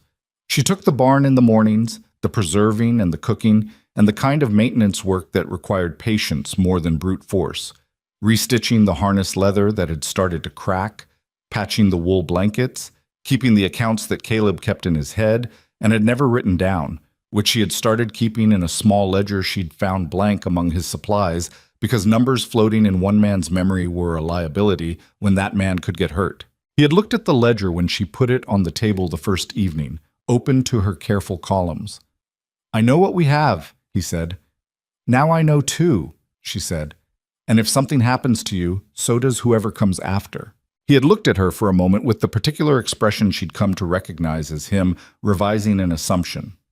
Then he'd sat down and gone through the figures with her, correcting 2 things she'd gotten wrong from his verbal account and adding a third she hadn't known about. A small debt to the trade post that he'd apparently been servicing in goods rather than cash. "Why didn't you mention that?" she asked. "It's minor. It goes in the ledger whether it's minor or not." He let her put it in the ledger. December came down the mountain the way December came down mountains, without apology. The temperatures at night were dropping past anything Eleanor had experienced in Indiana or Ohio, the kind of cold that made the cabin walls contract and pop in the dark hours, and that turned the water in the basin to a skim of ice by morning if the fire had died down overnight. They took turns banking the stove before sleep, a nightly task that Eleanor had absorbed into her own routine without discussion, because she was usually awake later than him, her mind running through the next day's list while he was already asleep in his corner of the main room. She had offered him back his bedroom more than once. He had declined more than once. After the 3rd time, she stopped offering, because it was starting to feel like an argument neither of them was having out loud about something neither of them was ready to name. She was aware by December of several things she had not been aware of in October. She was aware that Caleb Thorne was, beneath the economy of his manner, a careful and decent man, not in the showy way of men who wanted credit for their decency, but in the structural way of someone for whom fairness was simply how he was built. He had said what he meant on a street corner in Dunmore's Creek, and he had continued to mean it, which was rarer than it should have been. He had never once, in 6 weeks of close quarters and hard work and occasional disagreement, made her feel like a charity case, or a subordinate, or less than what the partnership agreement said she was. She was also aware, and this was the part she spent less time looking at directly, that she had stopped thinking of him as a stranger somewhere around the 3rd week and had started thinking of him as... She didn't have a clean word for it. The closest she could get was known. He was known to her, and she believed she was known to him, in the specific way that people became known to each other when they worked beside each other through hard things, without pretending the hard things weren't hard. That was enough to think about for now. She had learned in her life not to build too far ahead of her foundations. The day the letter arrived, the weather had briefly relented into something almost mild. A December thaw, Caleb called it. A few days where the temperature came up enough to make the snow on the south slopes weep in thin streams and the trail down to Dunmore's Creek briefly manageable. Caleb had taken the mule down to the trade post for a resupply run, the trip they'd postponed since the blizzard, leaving before dawn with a list Eleanor had written out for him in the order of priority, most critical at the top in case the pack weight became an issue. She spent the day alone on the homestead, which she had not been since she arrived, and she found that she did not mind it in the way she might have expected to. There was enough to do. There was always enough to do. She spent the morning on the harness repair she'd been nursing along, the afternoon hauling and stacking the split wood from the pile Caleb had been working through all week, and by the time the light started going orange, she had a good fire and a pot of beans on the stove, and was sitting at the table with the ledger, going through the numbers for the 3rd time, because the 3rd time she found things she'd missed on the first 2. She heard the mule on the trail before she heard Caleb, the particular irregular rhythm of a loaded animal navigating the lower switchback, and she put the ledger aside and started getting the barn ready in her mind. Unloading sequence, where the new supplies would go, what needed to be checked against the list. Caleb came through the door an hour later looking like a man who had ridden 18 miles in December and had something on his mind that the 18 miles hadn't resolved. She looked at him. He set the saddlebag on the table and then set a letter on top of it. The letter had been opened, she could see. Not by him. The envelope was torn in the messy way of official handling, not the careful way of a person opening correspondence that wasn't theirs. There was a seal on the outside that she didn't recognize. "This came for you at the post," he said. They'd been holding it since October. Ryder brought it up from Denver. Eleanor looked at the letter. Then she picked it up. The return address was a legal firm in Cincinnati, a name she didn't recognize, two surnames hyphenated in the style of established firms. She turned the envelope over. Her name on the front, and below it, care of Dunmore's Creek General Post, Colorado Territory, which meant someone had known approximately where she was going when they sent it, which meant it had been sent before the platform, before Whitmore, when she was still in Cincinnati and the future had still looked like what she thought it was going to be. She pulled out the letter. It was 3 pages. Legal language, the kind of dense formal prose that lawyers use to say simple things in complicated ways so that you needed them to translate it for you. Eleanor read slowly, parsing it, going back to sentences that didn't resolve the first time. Caleb sat across from her and didn't ask questions, which she appreciated. She read it through once. Then she sat with it for a moment. Then she read the 3rd page again, because the 3rd page had the numbers on it, and she had thought she'd misread them. She had not misread them. "My mother's brother," she said, finally. Caleb waited. "He died in August. I didn't know him well. He went west when I was a child. I don't think I saw him more than twice. He never married. He had no children." She set the letter down on the table. "He had land, a parcel outside of Denver, 60 acres, and he'd bought it in 72 when land was cheap out here." She stopped. "It's not cheap anymore." "How much land?" 60 acres, but the value—" She looked at the letter again. "There's a rail line being surveyed. According to this, the parcel sits directly in the proposed path. The attorneys say the land value has increased." She found the figure, said it. The number sat in the room between them. Caleb was quiet for a long moment. He was looking at her face, she realized, reading it with the same careful attention she used on his. "You're the sole heir," he said. It wasn't a question. He'd clearly read that much from her expression. "Apparently, his estate has been through probate since September. They've been trying to locate me since October." She thought about the letter she'd left with Mrs. Putnam, the aunt in Pittsburgh she'd written to before leaving with Caleb, the forwarding address she'd given as Dunmore's Creek because she hadn't had anything better to give. Someone connected the address. "Does anyone else know about this?" Caleb asked. She looked up at him. "What do you mean?" "The post in Dunmore's Creek," he said. He said it carefully, in the tone of a man who had already thought about this and had not liked where the thinking went. "The postmaster talks, I told you that." She looked at the letter, the opened envelope, the seal that had been broken before the letter reached her. "You think someone read it," she said. "I think it's possible." "Who would—" She stopped. The answer arrived without being called. Gerald Whitmore, who owned one of the 2 general stores in Dunmore's Creek, which meant he had ongoing business with the trade post, which meant he had relationships with the people there. Gerald Whitmore, who had looked at her on that platform with the specific contempt of a man who felt cheated of something. Gerald Whitmore, who had tried to use a debt to keep her tethered to a town she'd already left. "He doesn't know where I am," she said.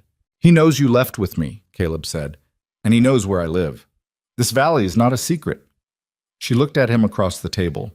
The fire in the stove was doing what it did, and the beans were doing what they were doing, and outside the brief December warmth was already ending, the temperature falling again as the sun went down, and none of that mattered at this particular moment. "How long would it take someone from Dunmore's Creek to put something together?" she said. "If they had a figure like that, and they thought they had a claim—" "No legitimate claim," Caleb said. "You're the heir. It's legal." "Legal and what someone does aren't always the same thing." He held her gaze. "No," he said, "they're not." She thought about the mountain between here and Dunmore's Creek. 18 miles. In deep winter, a serious undertaking. In a thaw like the one they were currently in, manageable. 3 or 4 days, maybe less with purpose behind you. "I should write to the attorneys," she said. Establish the correspondence. Get the formal documentation started. Yes. And we should... She stopped. She was about to say we should be careful, and then she sat with what that meant, concretely, on a mountain homestead in December. What careful looked like when the thing you were being careful about was people who might want something badly enough to come and take it. I have a rifle, Caleb said. You know where it is? I know where it is. You know how to use it. My uncle had a farm, she said, which by now they both understood to be the answer to many questions. He nodded. Then we deal with the practical things first. Letter to the attorneys. Keep the ledger locked. I have a box with a lock on it, under the floorboard in the main room. He paused. And we don't talk about this to anyone who comes up from the valley. Has anyone come up since I arrived? One trapper in November, nobody else. People will come, she said, if the trail's passable. Yes, he said. People will come. She folded the letter and put it back in the envelope and held it in her hands for a moment. 60 acres outside Denver. A rail survey. Numbers that would have seemed fictional to her a month ago. Numbers that would have seemed fictional to her on the platform in Dunmore's Creek when 20 strangers were laughing at the woman who was too large and too rough to be a merchant's wife. She thought about what it meant, not abstractly, concretely. What it meant for the partnership. What it meant for the winter. What it meant for the spring that Caleb had said always came. This doesn't change the partnership, she said. He looked at her. I mean that, she said. The land is mine by inheritance, and it has nothing to do with what we've built here. I'm not leaving in the spring with a fortune and waving goodbye. That's not... She stopped, finding the right words. That's not who I am. Caleb was quiet for a moment. Then, I didn't ask you about that. I know you didn't. I'm telling you anyway. Why? She looked at him steadily. Because you paid a debt on a street corner for a woman you'd never met because you thought she was worth the investment. I think you deserve to know that the investment is still standing. Something moved through his face that she couldn't entirely name. Something that went deeper than the controlled expression he usually kept. It was there, and then it was put away. Not hidden exactly, but set aside. The way you set aside something you needed to think about when you had the space for it. Write the letter, he said. I'll find the lockbox. She wrote the letter that evening, at the table, by the lantern, in the formal but plain prose she'd developed over years of mill correspondence and practical communication. She told the attorneys she had received their letter, confirmed her identity, provided the Dunmore's Creek address as a contact point, and requested that all documents be held pending her ability to travel to Denver in spring. She did not mention Caleb or the homestead, or anything about her current circumstances. She sealed it and addressed it, and Caleb put it in his coat for the next trip down. She put the original letter in the lockbox. The lockbox went under the floor. They ate dinner late that night, the beans she'd made and some of the dried elk that Caleb had brought back from the trade post. And the conversation was quieter than usual, both of them sitting with the implications of the afternoon. The fire burned, and the wind outside was picking up again, the thaw ending, the cold reasserting itself in the way it did up here. Not gradually, but definitively, as if the brief warmth had been a mistake the mountain was correcting. Tell me about the parcel, Caleb said after a while. What you know about it? She told him what the letter contained. The location, the acreage, the railroad survey, the projected value. He listened with the focused attention he gave to anything that had practical implications, asking 2 or 3 specific questions about the survey route and the timeline that surprised her with their precision. You know about railroad land, she said. I know people who had it and people who lost it, he said. The survey's only a proposal right now. It becomes real when they break ground, and that can take years. The value in the letter is projection, not certainty. You think it's less than they say? I think it's uncertain, he said carefully, which is different from less. The land itself is real. 60 acres outside Denver is real, regardless of the railroad. He looked at the table. What matters is that someone who knew about it might think it's more certain than it is, might act on that assumption. She thought about Gerald Whitmore, who she knew to be a man who acted on assumptions, who had assumed she would be a certain kind of woman, who had assumed she would be destroyed by public humiliation, who had assumed that a debt could be used to contain her. He had been wrong on all counts. She was beginning to suspect that being wrong would not make him less dangerous. Some men, when they were wrong, learned from it. Other men, when they were wrong, got angry. She had a clear enough picture of Gerald Whitmore, from 6 letters and one devastating platform encounter, to have a strong sense of which kind he was. "I want to learn the rifle better," she said. Caleb looked at her. "You know how to shoot." "I know how to shoot at a range I practiced at 10 years ago. I want to be current." She met his eyes. "Will you work with me?" "Yes," he said, without hesitation. "Starting when the weather allows." "Starting when the weather allows." She put her hand on the table, palm down, not reaching for his, just resting there, an unconscious gesture. "We're going to be all right," she said. It wasn't reassurance, not exactly. It was more like an assessment. The way she'd said all right in the barn during the blizzard, not as comfort, but as evaluation. Caleb put his hand flat on the table too, a few inches from hers. Not touching, just there, solid and present. "I expect so," he said. The days between that conversation and the day the first rider came were 12.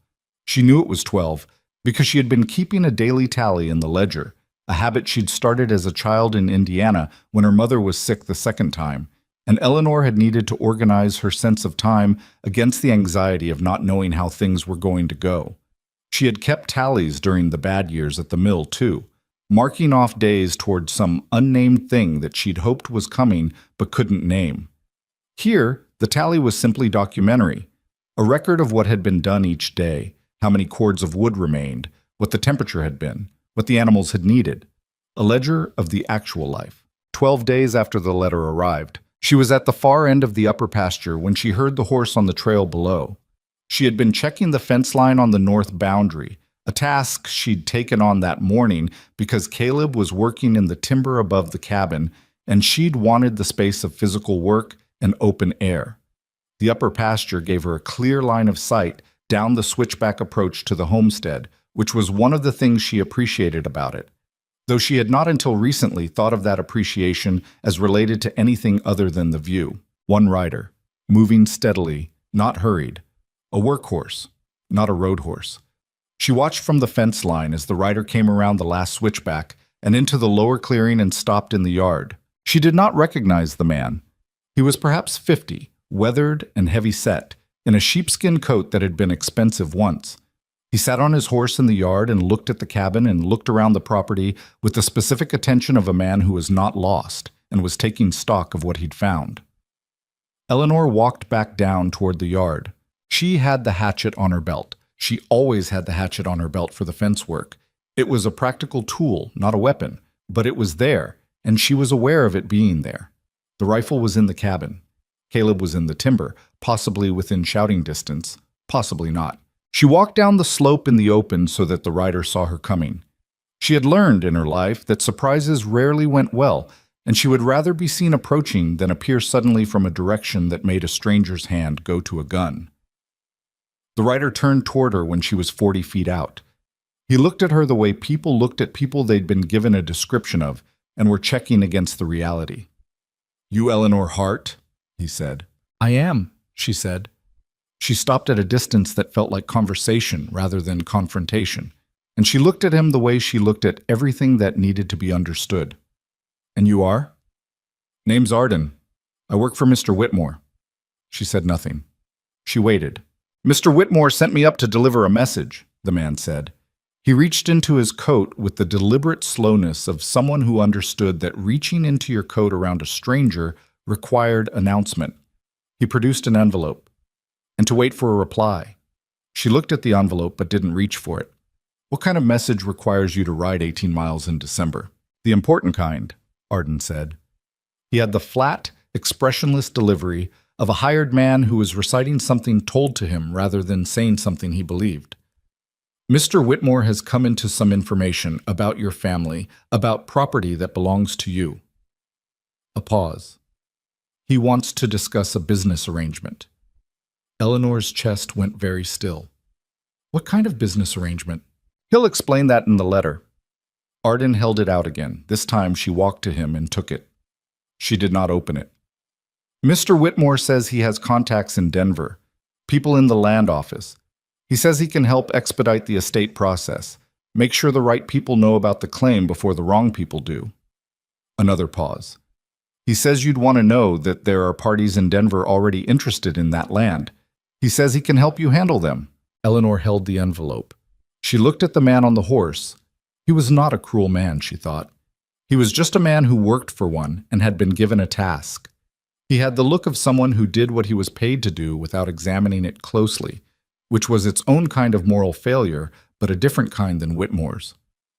"Tell Mr. Whitmore," she said, "that I received his message, and that I'll give him an answer in my own time." Arden nodded. "He was hoping for something today." "I expect he was," Eleanor said. "He can keep hoping."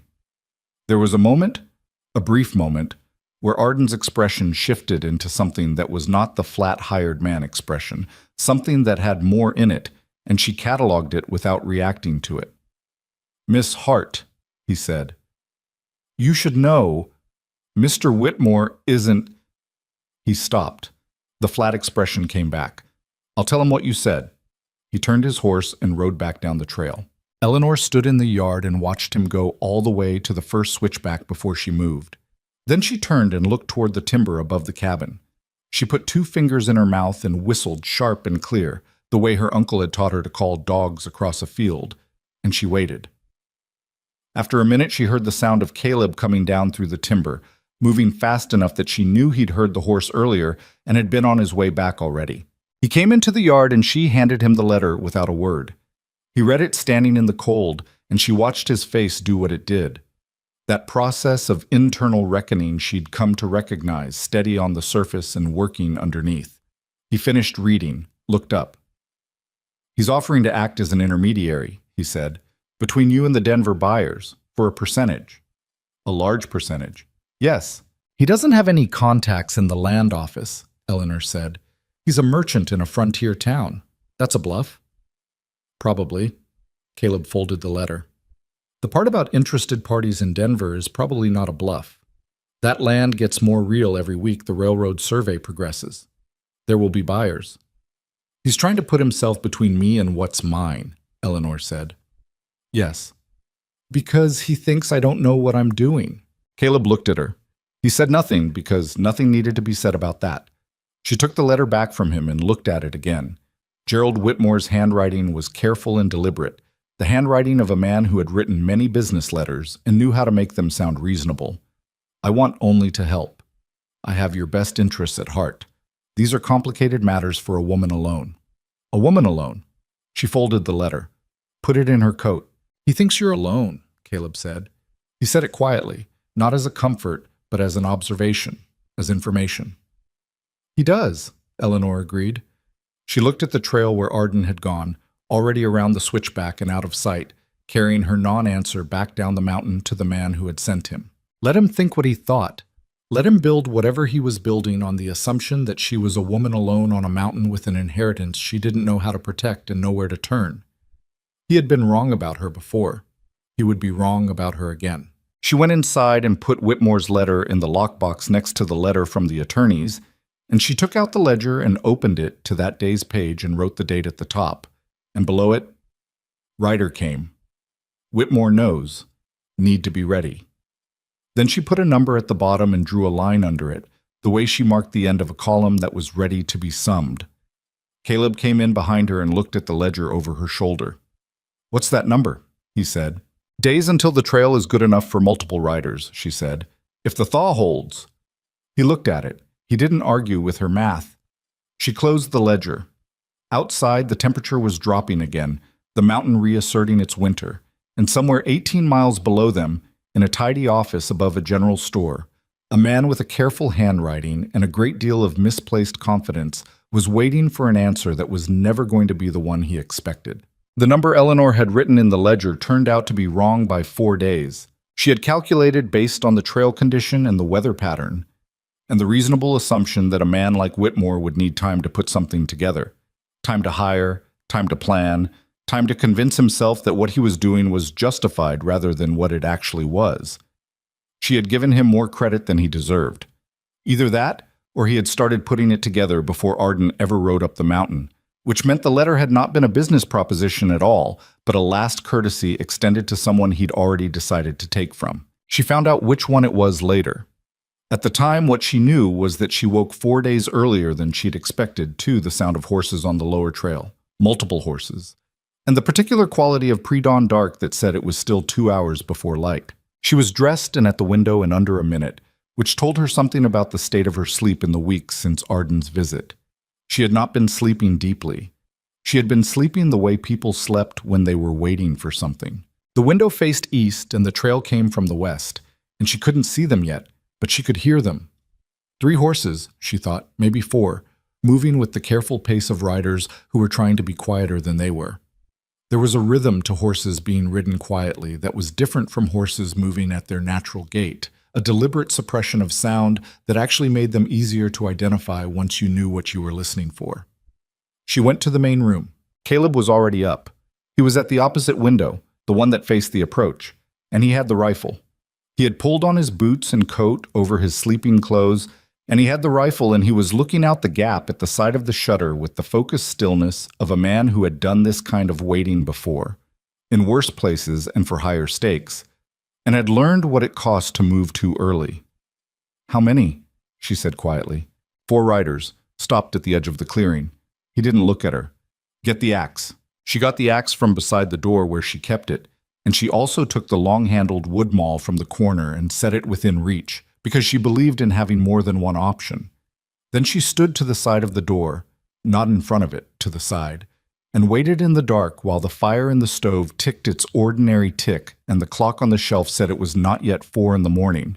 A voice came from outside, loud enough to carry, controlled enough to be deliberate. "Thorn, we know you're in there. Come out." Caleb didn't move from the window. He said loud enough to carry back, "I'm in here. Tell me what you want from out there." A pause. Some shuffling movement from the direction of the clearing, the sound of horses and men redistributing. "We're here for the woman," the voice said. "Eleanor Hart. She's to come with us back to Dunmore's Creek. No trouble needs to happen." Eleanor felt something clarify in her chest. Not calm, exactly, but clarity, which was a different thing. The specific focus that arrived when a situation moved from possibility to fact. "What's the charge?" Caleb called back. "No charge. She's wanted for a legal matter, property dispute. The marshal's involved." Caleb looked at Eleanor across the dark room. She shook her head once, firmly. There was no property dispute. There was no legitimate legal matter. There was Gerald Whitmore and 4 hired men at 4 in the morning, and the only reason anyone arrived before dawn was because dawn was when defenses were lowest and confusion was highest. "The marshal can come up himself," Caleb said, "with documentation." "Thorn, with documentation," Caleb repeated. His voice had not changed in volume or temperature. "And in daylight. You want to talk law, we talk law in daylight with paper in hand. You want to talk something else, then we're talking something else." Another pause, longer this time. Eleanor moved to the second window, the one in the bedroom, which gave a partial angle on the north side of the clearing. She could see 2 of the horses now. Dark shapes at the tree line, riders still mounted. One of the riders was broad enough across the shoulders to be memorable, even in the dark. She went back to the main room. 2 on the north side, she said quietly. They're flanking. Caleb absorbed this without visible reaction. "The root cellar door," he said. "Can you get to it from inside?" She thought about the layout.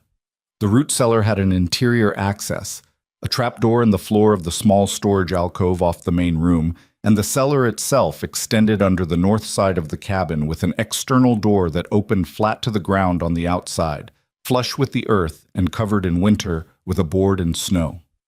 In daylight, visible. In pre-dawn dark. With snow on it, possibly not. "Yes," she said. "If they come around north, they'll come to the barn first. The barn door faces east, away from the cabin. If someone goes through the cellar and comes out the external door, they're behind whoever's at the barn." She looked at him. "You want me to go around behind them?" "I want you to have the option," he said. "I'm not telling you to do anything, but if it goes badly in here and you need to move—" He stopped. "You know the ground better than they do. That matters." She did know the ground.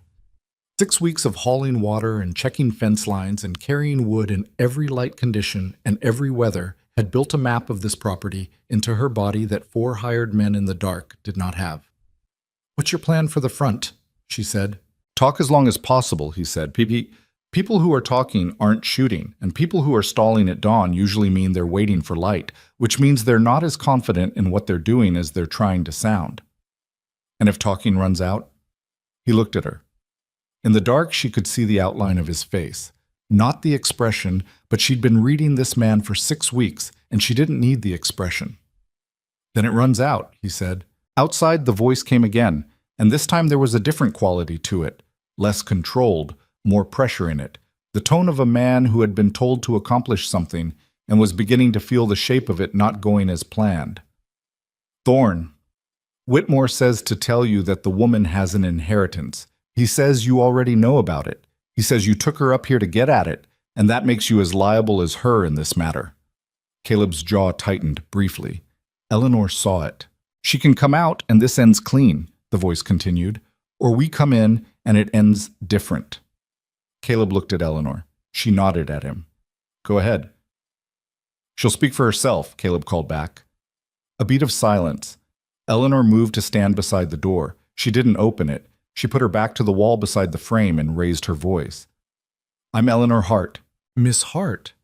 The voice changed slightly, recalibrated, trying for a tone of reasonableness. You're not in trouble here. Mr. Whitmore is trying to protect your interests. The land you've inherited is being disputed in Denver.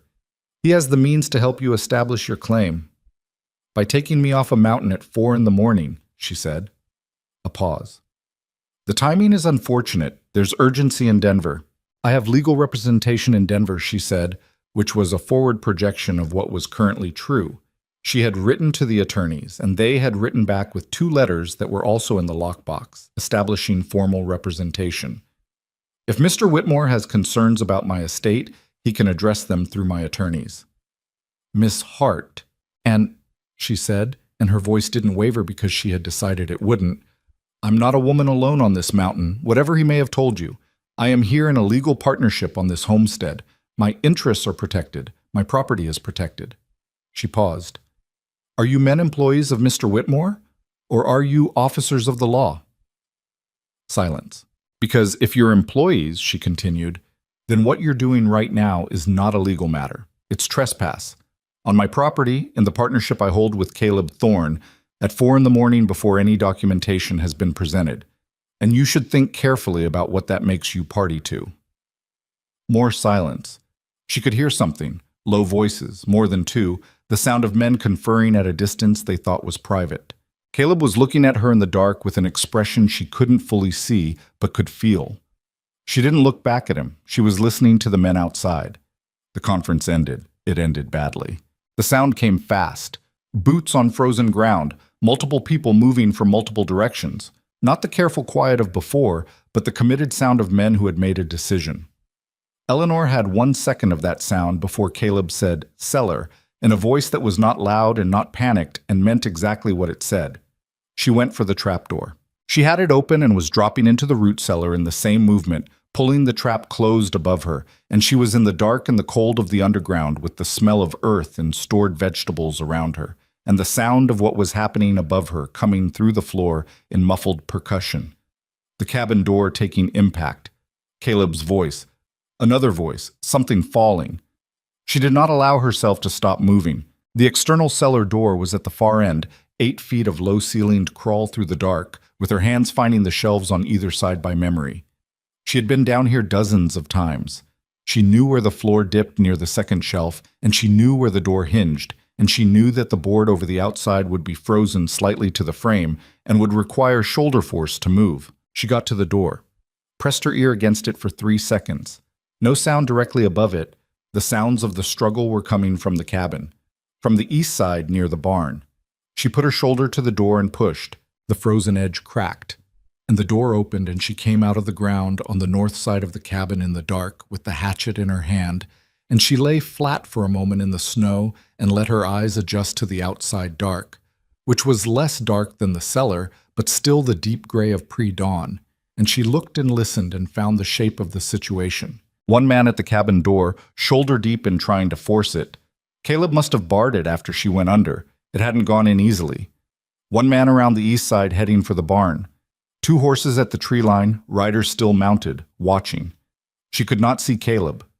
The window on the north side showed no light and no movement. She did not let herself think about why that was. She came up from the ground quietly and moved along the north wall of the cabin toward the east corner. The man at the cabin door was focused entirely on the door, cursing at it in a low, frustrated way, working at the bar somehow, the way you worked at something you hadn't expected to be this hard. He hadn't seen her come up from the cellar. He hadn't looked north. She came around the east corner. The man at the barn was pulling the barn door open. He was inside before she got there, and she could hear the animals immediately. The horses going loud, Contrary's particular shrieking alarm, the mule moving in his stall with the wary energy she remembered from the blizzard night. The man was doing something in the barn, looking for something, searching. She could hear him moving through it. She stepped into the barn doorway. He spun. He was younger than she'd expected, 25 maybe, with the wide eyes of someone who had not anticipated the person he found in the doorway. He had a pistol, not leveled at her, held in his hand at his side in the way of a man who had not yet committed to using it. She had the hatchet. They looked at each other for 1 second. "Put it on the ground," she said. He had a moment. She could see it on his face, where he ran the calculation.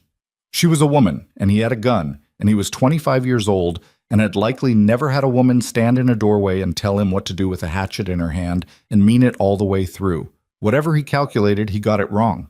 He brought the pistol up. She was already moving, not at him, sideways into the space behind the door frame, and as she moved, she grabbed the nearest thing her hand found, which was the full water bucket hanging on the post beside the door, and she threw it. Not with aim, with force. The whole bucket, the water and the bucket itself, and it hit him across the face and shoulder in a wave of ice-cold water, and he flinched back hard, the gun going wide, and in the moment he was blind and off balance, she came at him. She didn't hit him with the hatchet, she hit him with her shoulder, all of her, all the weight and force that Gerald Whitmore had called too large and too rough on a train platform 2 months ago, driving him back into the barn wall with enough impact that the wall flexed and he went down, the pistol dropping, and she had her knee on his chest and the hatchet handle across his throat before he'd finished deciding what had happened. "Don't," she said. Just that. He didn't. She looked at his face. Young, scared, out of his depth in a way that he probably hadn't been when Whitmore was explaining the job. "How many of you?" she said. "4," he said, hoarse against the handle. "Who's the lead?" "Reardon. Big man. He swallowed. "He's at the front." "The 2 on horses?" "They're supposed to come in if—" He stopped. "If the first 2 couldn't handle it," she said. He didn't answer, which was an answer. She pressed the handle slightly. "You're done here," she said. "You understand me? You're done. You go back down that mountain and you don't come back up it, and you tell Whitmore that this didn't work and nothing he sends up here is going to work. You tell him exactly what happened to you in this barn." She leaned in slightly. "Can you do that?" "Yes," he said. "If I let you up and you go for the gun." "I won't." She studied him for 3 more seconds. Then she stood back and kicked the pistol into the far corner of the barn, behind the hay bales where finding it in the dark would take a while. She kept the hatchet in her hand and she kept her eyes on him while he got up, slowly, soaking wet from the water bucket and shaking with cold or adrenaline or both. "Go," she said. He went. She came out of the barn behind him, and in the gray light that was now, finally, shifting toward the palest edge of dawn, she could see the yard more clearly. The man who had been at the cabin door was not at the cabin door anymore. He was standing 10 feet into the yard facing the porch, and on the porch was Caleb, and Caleb had the rifle. The man in the yard had his hands up. His name, she would learn later, was Reardon, and he was large across the shoulders in the way she'd noticed from the north window. And he had the look of a man who was genuinely angry, but was not angry enough to be stupid about a rifle at 10 feet. He was saying something to Caleb in a low, pressurized voice, and Caleb was saying nothing in return, which was the correct response to that particular tone. Eleanor came around to the side of the yard where she had a clear angle. Reardon saw her. He looked at her for a moment, at the hatchet in her hand, at whatever was on her face, and then he looked back at Caleb, and something in him shifted. "Call your men off the horses," Caleb said. First thing he'd said, apparently, from the way Reardon's head moved. "They're not going to—" "Call them off," Caleb said, "or I'll do the talking for you." Reardon turned his head toward the tree line and raised his hand in a flat downward gesture. The two mounted men at the edge of the clearing held for a moment, and Eleanor watched them while she watched Reardon, splitting her attention in the way the blizzard night had taught her, the way 6 weeks of being responsible for things on multiple sides of a property had made natural. The mounted men conferred briefly. Then one of them turned his horse and the other followed, and they moved back into the tree line and out of sight. She did not make the mistake of thinking they were gone, but they were no longer an immediate problem. The barn door was still open behind her, and she heard the young man's horse leave from the back of the barn. The sound of him going around the far side of the property rather than crossing the yard, which told her he was not interested in testing whether Caleb would shoot and she would swing, and that was good information about his judgment. Reardon stood in the yard with his hand still raised and the rifle still pointed at him, and he looked at Eleanor and he looked at Caleb, and he made the assessment of a man who had arrived with a plan and found the plan substantially worse than advertised. Whitmore said there was one man up here, he said, and he wasn't talking to either of them specifically, just saying it, the way people said things when they were recalibrating. He was wrong about that too, Eleanor said. Reardon's eyes moved to her. He said you were... I know what he said I was. She let that sit. He's been wrong about me since October.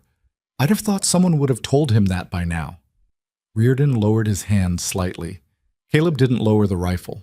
The situation had a clear shape, and everyone in the yard understood it. You take something back to Whitmore, Caleb said. His voice was the same voice he used to call the livestock, flat and carrying, and entirely certain of itself.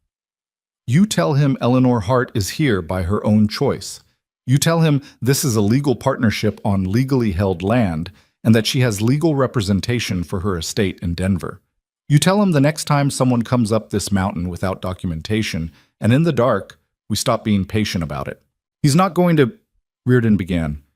I don't care what he's going to do, Caleb said. I care what you're going to do, right now. A pause. Which is get on your horse and go down. Reardon stood there for another 5 seconds, which was the right amount of time for a man to put away his pride without it looking like he'd dropped it in a hurry.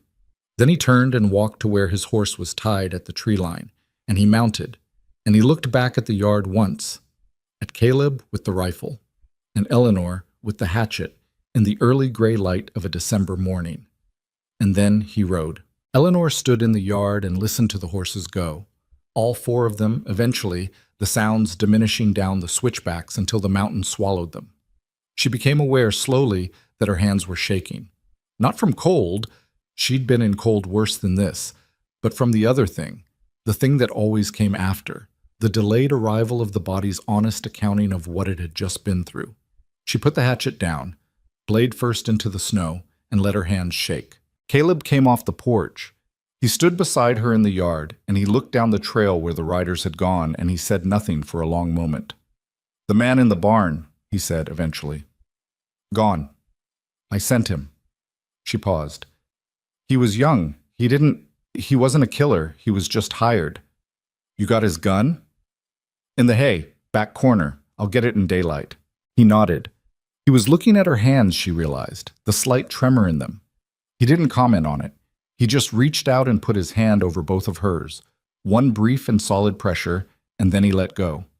Come inside, he said. She picked up the hatchet, and they went in. The cabin was cold. The fire had died down in the chaos, and nobody had tended it. And Caleb went to the stove, and she stood at the table, and they both did the ordinary things, because the ordinary things were what you held on to when everything else had been irregular. She put wood on the stove. He put water on. She sat down at the table, and after a moment he sat across from her, and they were quiet together in the way they had learned to be quiet together, which was not an absence of communication, but a different kind of it. He knew about the inheritance before Arden came up here, she said. It wasn't a question. Yes, Caleb said. The letter was already read by the time it got to you. Arden was a test, to see if you'd come down quietly. And when I didn't, he had a few weeks to put something together. Caleb looked at the table. He moved faster than you calculated. 4 days faster. You're not wrong about that, just early. He paused. It changes things. He'll try again. Probably not himself, Caleb said. He hired 4 men, and 4 men came back without you. He's a businessman. He calculates odds. He looked up. But he might find another angle. Legal pressure in Denver, maybe. Someone in the land office who'll question the inheritance before it's finalized. Eleanor thought about the attorney's letters in the lockbox.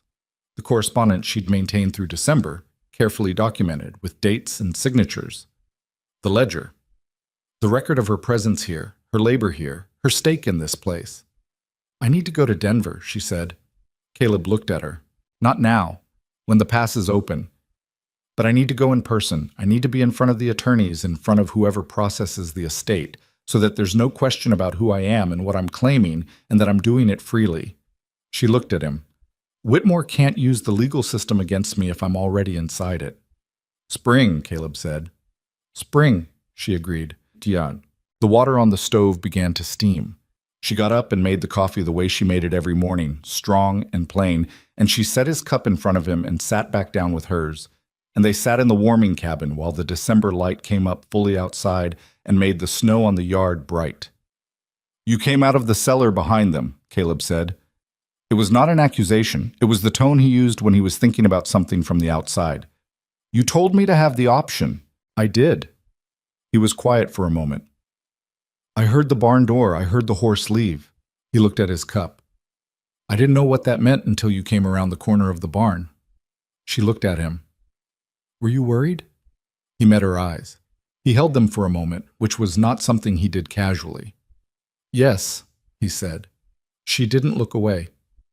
I was fine. I can see that. The young man was scared, she said. He wasn't prepared for someone who didn't behave the way he expected. No, Caleb said. I expect he wasn't. She drank her coffee. Outside, the morning was fully arrived, cold and clear, the sky a hard blue above the white peaks. The yard was marked with tracks, boots and hooves in the snow, the record of what had happened before dawn. And she would look at those marks all day, and they would be a reminder, but they would also fade, and the snow was still clean on the far pasture and the barn roof and the slopes above the timberline, all the places the 4 hired men had not gone. The fire was going properly now. The cabin was warming.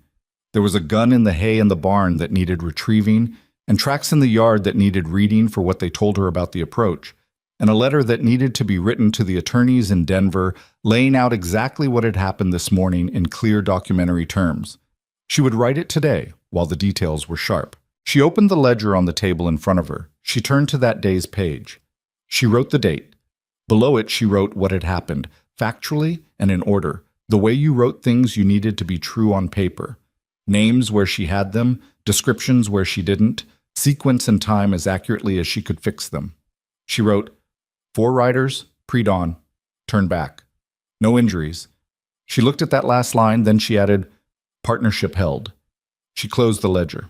Across the table, Caleb had his hands around his cup and was looking out the window at the white yard, at the tracks in the snow, at the mountain above the homestead doing what the mountain always did, which was stand there and not particularly care about any of it. And Eleanor looked at him, looking at it, and she thought about spring and Denver and the thing they had built here on this ground that 4 men in the dark had not been able to take. Spring came the way Caleb had always said it did. Not gently, not all at once, but in argument with winter, 2 steps forward and 1 step back. A week of warmth followed by a late snow, followed by another week of warmth that held a little longer than the last. By mid-March, the lower trail was passable in the mornings before the melt softened the ground, and by April the passes to Denver were open enough that the stage was running again, and Eleanor had been ready for both of those things since February. The letter she'd written the morning after Reardon's visit had gone down the mountain with Caleb on his next supply run, and the attorneys in Denver had written back within 3 weeks. A fast turnaround that told her they understood the situation had urgency to it. Their letter was careful and formal, and between its lines, she could read exactly what she needed to read. The estate was legitimate, her claim was solid, and there were indeed interested parties in Denver making noise about the land, though none of them had any legal standing that a clear inheritance couldn't overrule. Come in person, the letter said. Bring documentation. We will handle the rest. She had spent the winter months building that documentation into something that could not be questioned. The ledger had grown to 2 volumes, a record of her presence and labor on the homestead from her first day, witnessed by Caleb's countersignature on each weekly summary, the way they'd started doing it after the night of Reardon's visit, because written evidence was harder to argue with than a person's word. She had the attorney's correspondence, dated and organized. She had a letter from Mrs. Putnam at the boarding house in Dunmore's Creek, attesting to Eleanor's arrival date and circumstances, which she'd requested through Caleb's next supply run and received back in January. Mrs. Putnam, whatever her opinions about unfortunate women and their poor decisions, was apparently unwilling to lie on paper for a merchant she didn't particularly like, and she had the original inheritance letter, preserved in the lockbox through everything. She had also spent part of the winter learning the rifle properly, the way she'd asked. Caleb had been a patient teacher, which surprised her given that patience was not the first quality she'd have named in him, until she realized that his patience was specific. He had none of it for things he considered inefficiency or evasion, and a great deal of it for things that required careful building. Teaching was the latter. He corrected her without condescension, and he was honest when she got something wrong, and he told her once, after a session in which she'd finally found the consistency she'd been working toward for 3 weeks, that she had a natural steadiness that most people had to practice for years. She hadn't told him that she thought the steadiness came from having nothing left to lose, and then gradually from having things to protect, and that those two states produce the same outward stillness for entirely different internal reasons. Some things she kept to herself still. Not out of secrecy, but out of the understanding that not every thought needed an audience. The other thing that happened that winter, the thing that neither of them discussed directly but that both of them understood was happening, was that the nature of the partnership shifted in some interior way that left the surface of it looking approximately the same work, the same rhythms, the same division of the day's labor. But underneath that, something else, something that had been building since the barn during the blizzard and the night of her hands shaking and his covering them briefly and then letting go. It came to a head, as these things do, not dramatically, but in a small moment on an ordinary evening in late February, when she was at the table with the ledger and he came in from the barn and said her name in a way that was different from the way he usually said it. And she looked up, and he was standing in the middle of the room with his coat still on and his hat in his hand, and the look of a man who had clearly been working up to something for longer than this particular evening. "I want to say something," he said. She closed the ledger. She waited. "When you go to Denver," he said, "when this is settled, the inheritance and the attorneys and all of it." He turned the hat in his hands. "You'll have options you don't have now, real ones."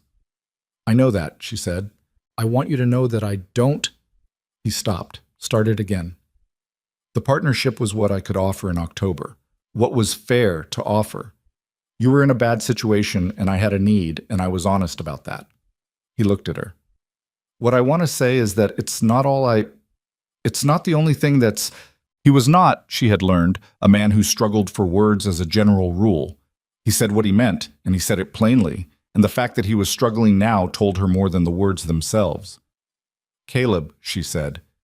He stopped. "I know," she said. He held her gaze. "Do you?" "Yes." She looked at him steadily. "I've known for a while. I've been waiting to see if you'd get around to it."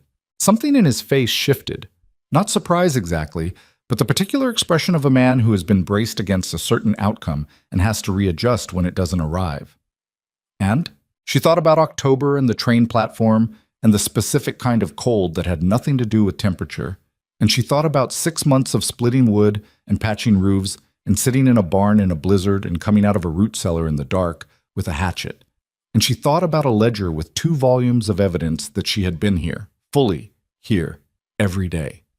"And I'm not going anywhere," she said, "except Denver and then back." He nodded once, the slow nod of a man settling something inside himself. Then he hung up his coat and hat and sat down at the table across from her and said, "Show me where you are in the ledger." And they spent the rest of that evening going through the numbers together, which was not the most romantic conclusion to that conversation, but it was honest, and between the two of them, honest had always been worth more than romantic. She went to Denver in April. Caleb rode down the mountain with her and waited in Dunmore's Creek while she took the stage east. Gerald Whitmore's store was open when they came through town. She saw him through the window as they passed, saw him see her, saw the flicker of something in his face that she had no interest in reading anymore. He didn't come out. She didn't stop. Denver was larger than she'd expected, and louder than anything she'd encountered since Cincinnati, and she spent her first hour there feeling slightly overwhelmed by the sheer quantity of people operating in close proximity, which told her something about what 6 months on a mountain had done to her tolerances. She found the attorney's office on the third street she tried, a solid brick building with a painted sign, and she walked in with her documentation under her arm and her back straight, and she told the man behind the desk exactly who she was and what she had come to accomplish. The attorneys were efficient. They were also, once they had reviewed her documentation, quite clear about the situation. Her claim was unambiguous. The estate had been in probate for 6 months, but the paperwork was clean, the will was valid, the land was hers.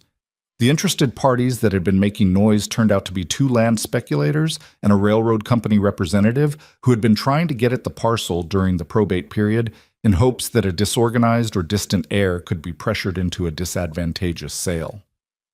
Eleanor's presence and her documentation shut that down in a single afternoon meeting. She sat across a wide desk from a railroad company representative who was 20 years older than her and wore a very expensive coat, and she listened to his offer and she said, politely and without any particular heat, "That's not what the land is worth, and we both know it. Give me the actual number." He looked at her for a moment. Then he gave her a number that was significantly larger. "That's closer," she said. "Not there yet." They went back and forth 3 times. She knew what she was doing because she had spent February with a copy of the Denver land records that the attorneys had mailed her, and she had studied the comparable sales around the survey corridor until she knew them the way she knew the homestead fence line, by feel, by memory, by the particular knowledge that came from having paid attention to something long enough that it stopped being abstract. She left the railroad company representative's office with a signed letter of intent at a number that made the attorneys raise their eyebrows when she showed them. "You've done this before?" the senior attorney said. "No," she said, "but I've been doing arithmetic in a ledger all winter, and I'm not bad at it." She spent 3 days in Denver. She signed the estate documents. She met with the land office and registered her claim in her own name, witnessed and stamped and recorded.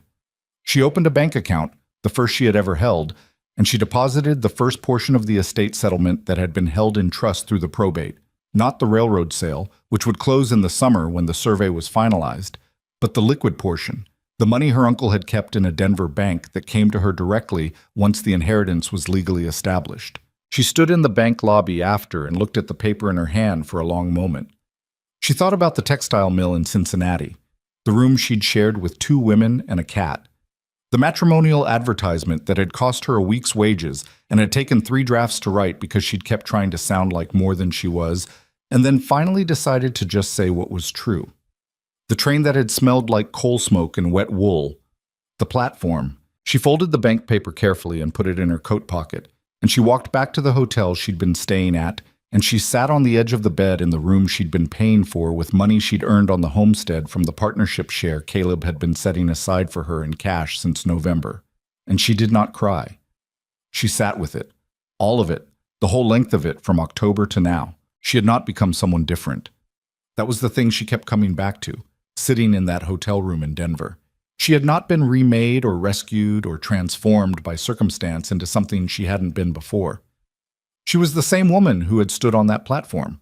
The same size, the same broad hands, the same tendency to read a situation fast and practical and without much sentiment.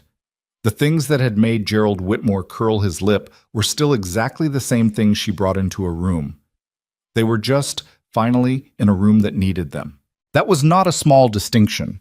She had spent most of her life being told, in various explicit and implicit ways, that the problem was her size, her manner, her unwillingness to perform the softness that other people wanted from her. What she understood now, sitting in Denver in April with a bank paper in her pocket and 6 months of mountain winter behind her, was that the problem had never been her. The problem had been the rooms. She had been trying to fit into spaces that were built for a different shape of person, and the waste of all those years was not that she'd failed to fit. The waste was how long it had taken her to stop trying. She went back to Dunmore's Creek on the Saturday stage, and Caleb met her at the post station with the horses, and she stepped off the stage and he looked at her face and read it the way he'd learned to read it, and he said, "Done." "Done," she said. "All of it?" All of it. She took the reins from him. I'll tell you on the trail. They rode back up the mountain together, and she told him everything. The attorneys, the railroad representative, the land office, the bank. And he listened with the focused attention he gave to anything with practical implications, asking 2 or 3 precise questions at the points where the account needed clarification. And she gave him the numbers because they were his business too, as her partner, and because she did not believe in keeping important things in only one person's head. When she finished, they rode for a while without talking, which was their way. Then he said, "What do you want to do with it?" She had been thinking about this since the hotel room in Denver. "The railroad money closes in summer," she said. "That's the large portion. I want to use part of it to expand the homestead. Another 40 acres adjacent on the east slope. I've been looking at it since December. Good timber, decent pasture potential. A second barn, eventually. More livestock." She looked at the mountain above them, the peaks coming into view as they climbed, the familiar line of them that she had woken up to every morning since October. "I want to build something here that lasts past us." Caleb was quiet. "I know that's not what you expected me to say," she said. "It's exactly what I expected you to say," he said. She looked at him. He was looking at the trail ahead, but there was something in his profile that was the closest thing she'd ever seen on his face to uncomplicated happiness. Not performed, not demonstrated, just present. "There's one other thing," she said. He waited. "I want to change the legal structure of the partnership," she said. "Not the practical terms. Those work. But the paper it's on." She kept her voice even. "I want it to be the kind of paper that's harder to challenge, that gives us both full standing." She paused. "You know what I'm saying?" He turned to look at her. "Are you asking me something?" "I'm stating a preference," she said. "You can respond to it however seems right to you." He held her gaze for a moment. This man who had never once told her what to do or who to be, who had stood on a porch with a rifle while she came up out of the ground behind 4 hired men in the dark, who had put water on for her coffee every morning for 6 months without being asked, and had never once treated her strength as a problem to be managed. "That seems right to me," he said. She nodded. They rode on. They married in June at the homestead, with Peterson and his wife and new baby as witnesses, Peterson having come back up the mountain for the summer work as promised, and his wife having turned out to be a woman named Ruth who had opinions about everything and said them all directly, which Eleanor appreciated in people. The ceremony was brief and practical and performed by a circuit judge who came through the valley twice a year and charged a reasonable fee and didn't ask unnecessary questions. Eleanor wore her best dress, which she had made herself that spring from cloth she'd bought in Dunmore's Creek on the last supply run. A dark blue wool that was not fancy but was good, and she had taken care with it. Ruth had looked at the dress and said, "You made that yourself?" And Eleanor had said yes, and Ruth had said, "That's better than anything I could have bought in Cincinnati." And Eleanor had thought, with a feeling she didn't try to name, "Yes, well, I have had some practice at making what I need out of what's available." Gerald Whitmore made one more attempt. It came in May, before the railroad sale closed, in the form of a legal filing in Denver that claimed Eleanor had been under coercion when she established her estate claim, that Caleb Thorne had held undue influence over her, that she had not acted freely, that the claim should be reviewed. The attorneys notified her within the week. She wrote a response herself, 3 pages, factual and specific, citing dates and documentation and the legal record of her own correspondence independent of anyone else. Letters she had sent from Denver in her own hand, accounts opened in her own name, decisions made and documented before she had discussed them with anyone. She attached the ledger entries. She attached Mrs. Putnam's letter. She attached the letter from the railroad representative with her negotiated figures on it, which she thought made the clearest possible argument that she was a woman who made her own decisions. The filing was dismissed in 2 weeks. She didn't hear Whitmore's name again after that. She knew he was still in Dunmore's Creek. She went through the town occasionally, on necessary trips, and she was aware of his presence the way you were aware of a bad winter you'd already survived. He had staked his understanding of her on a platform in October, and he had been wrong about every single part of it, and she thought that probably sat with him in ways she didn't need to concern herself with anymore. She had stopped giving him space in her mind somewhere around the Denver trip, and she saw no reason to let him back in. The East Slope 40 acres came through in July. Caleb and Peterson broke ground on the second barn in August. And Eleanor spent that month going back and forth to the Dunmore's Creek land office so many times that the clerk there knew her by name and had her paperwork ready before she asked. The homestead grew. The ledger grew with it. A third volume by autumn. The accounts of a place that had become, in the course of a year, something more substantial than one man's isolated refuge on the side of a mountain. She thought sometimes about what she had been building toward without knowing it all those years before Colorado. All those years of being too large, too rough, too unwilling to be small enough. She thought about the mill and the room and the cat that didn't belong to anyone, and the advertisement she'd written 3 times before she said the plain, true thing: capable woman, not afraid of hard work, reliable. She had written that as a bare minimum, a factual description stripped of any pretension. She had not known that it was, in its plainness, a more accurate portrait of her actual worth than anything she could have dressed it up to be. The mountain in October looked different from the mountain in October of the previous year. Or rather, it looked the same. The aspens going gold, the first hard cold in the mornings, the sky that particular blue that meant the season was committing. But she was different within it. She stood on the porch in the early morning of the anniversary of her arrival, and she looked at the eastern peaks and she felt the cold on her face, and she thought, here, not here as in this place, though that too. Here as in finally arrived.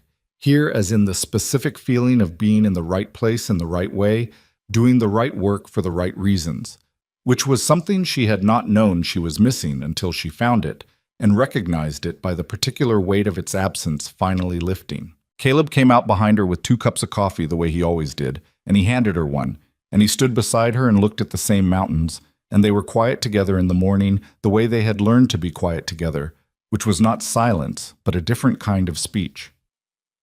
Same time last year, she said. Yes.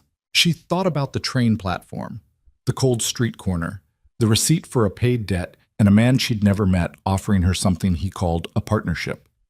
She thought about all the ways that could have gone wrong and hadn't. You made a good investment, she said.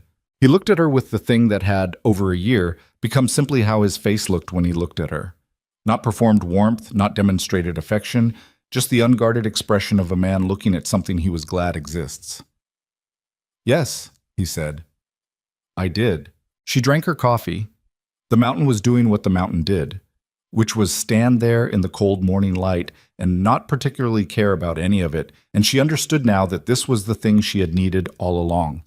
Not a place that would celebrate her or excuse her or reshape her into something more convenient, but a place that simply required what she actually had to give and let her give it. That was enough. It was, she had come to understand, more than enough. It was the kind of enough that most people never found, and the fact that she had found it by way of humiliation and abandonment and a December blizzard and 4 men in the dark did not make it less real or less hers. If anything, it made it more so, because she knew exactly what it had cost, and she had paid every part of that cost herself. The aspens on the east slope, her east slope now, the new 40 acres, were gold against the dark pine, the same as they had been last October, the same as they would be next October, and she stood on the porch of a home she had helped build and looked at them, and she did not look back. She had a rule about that.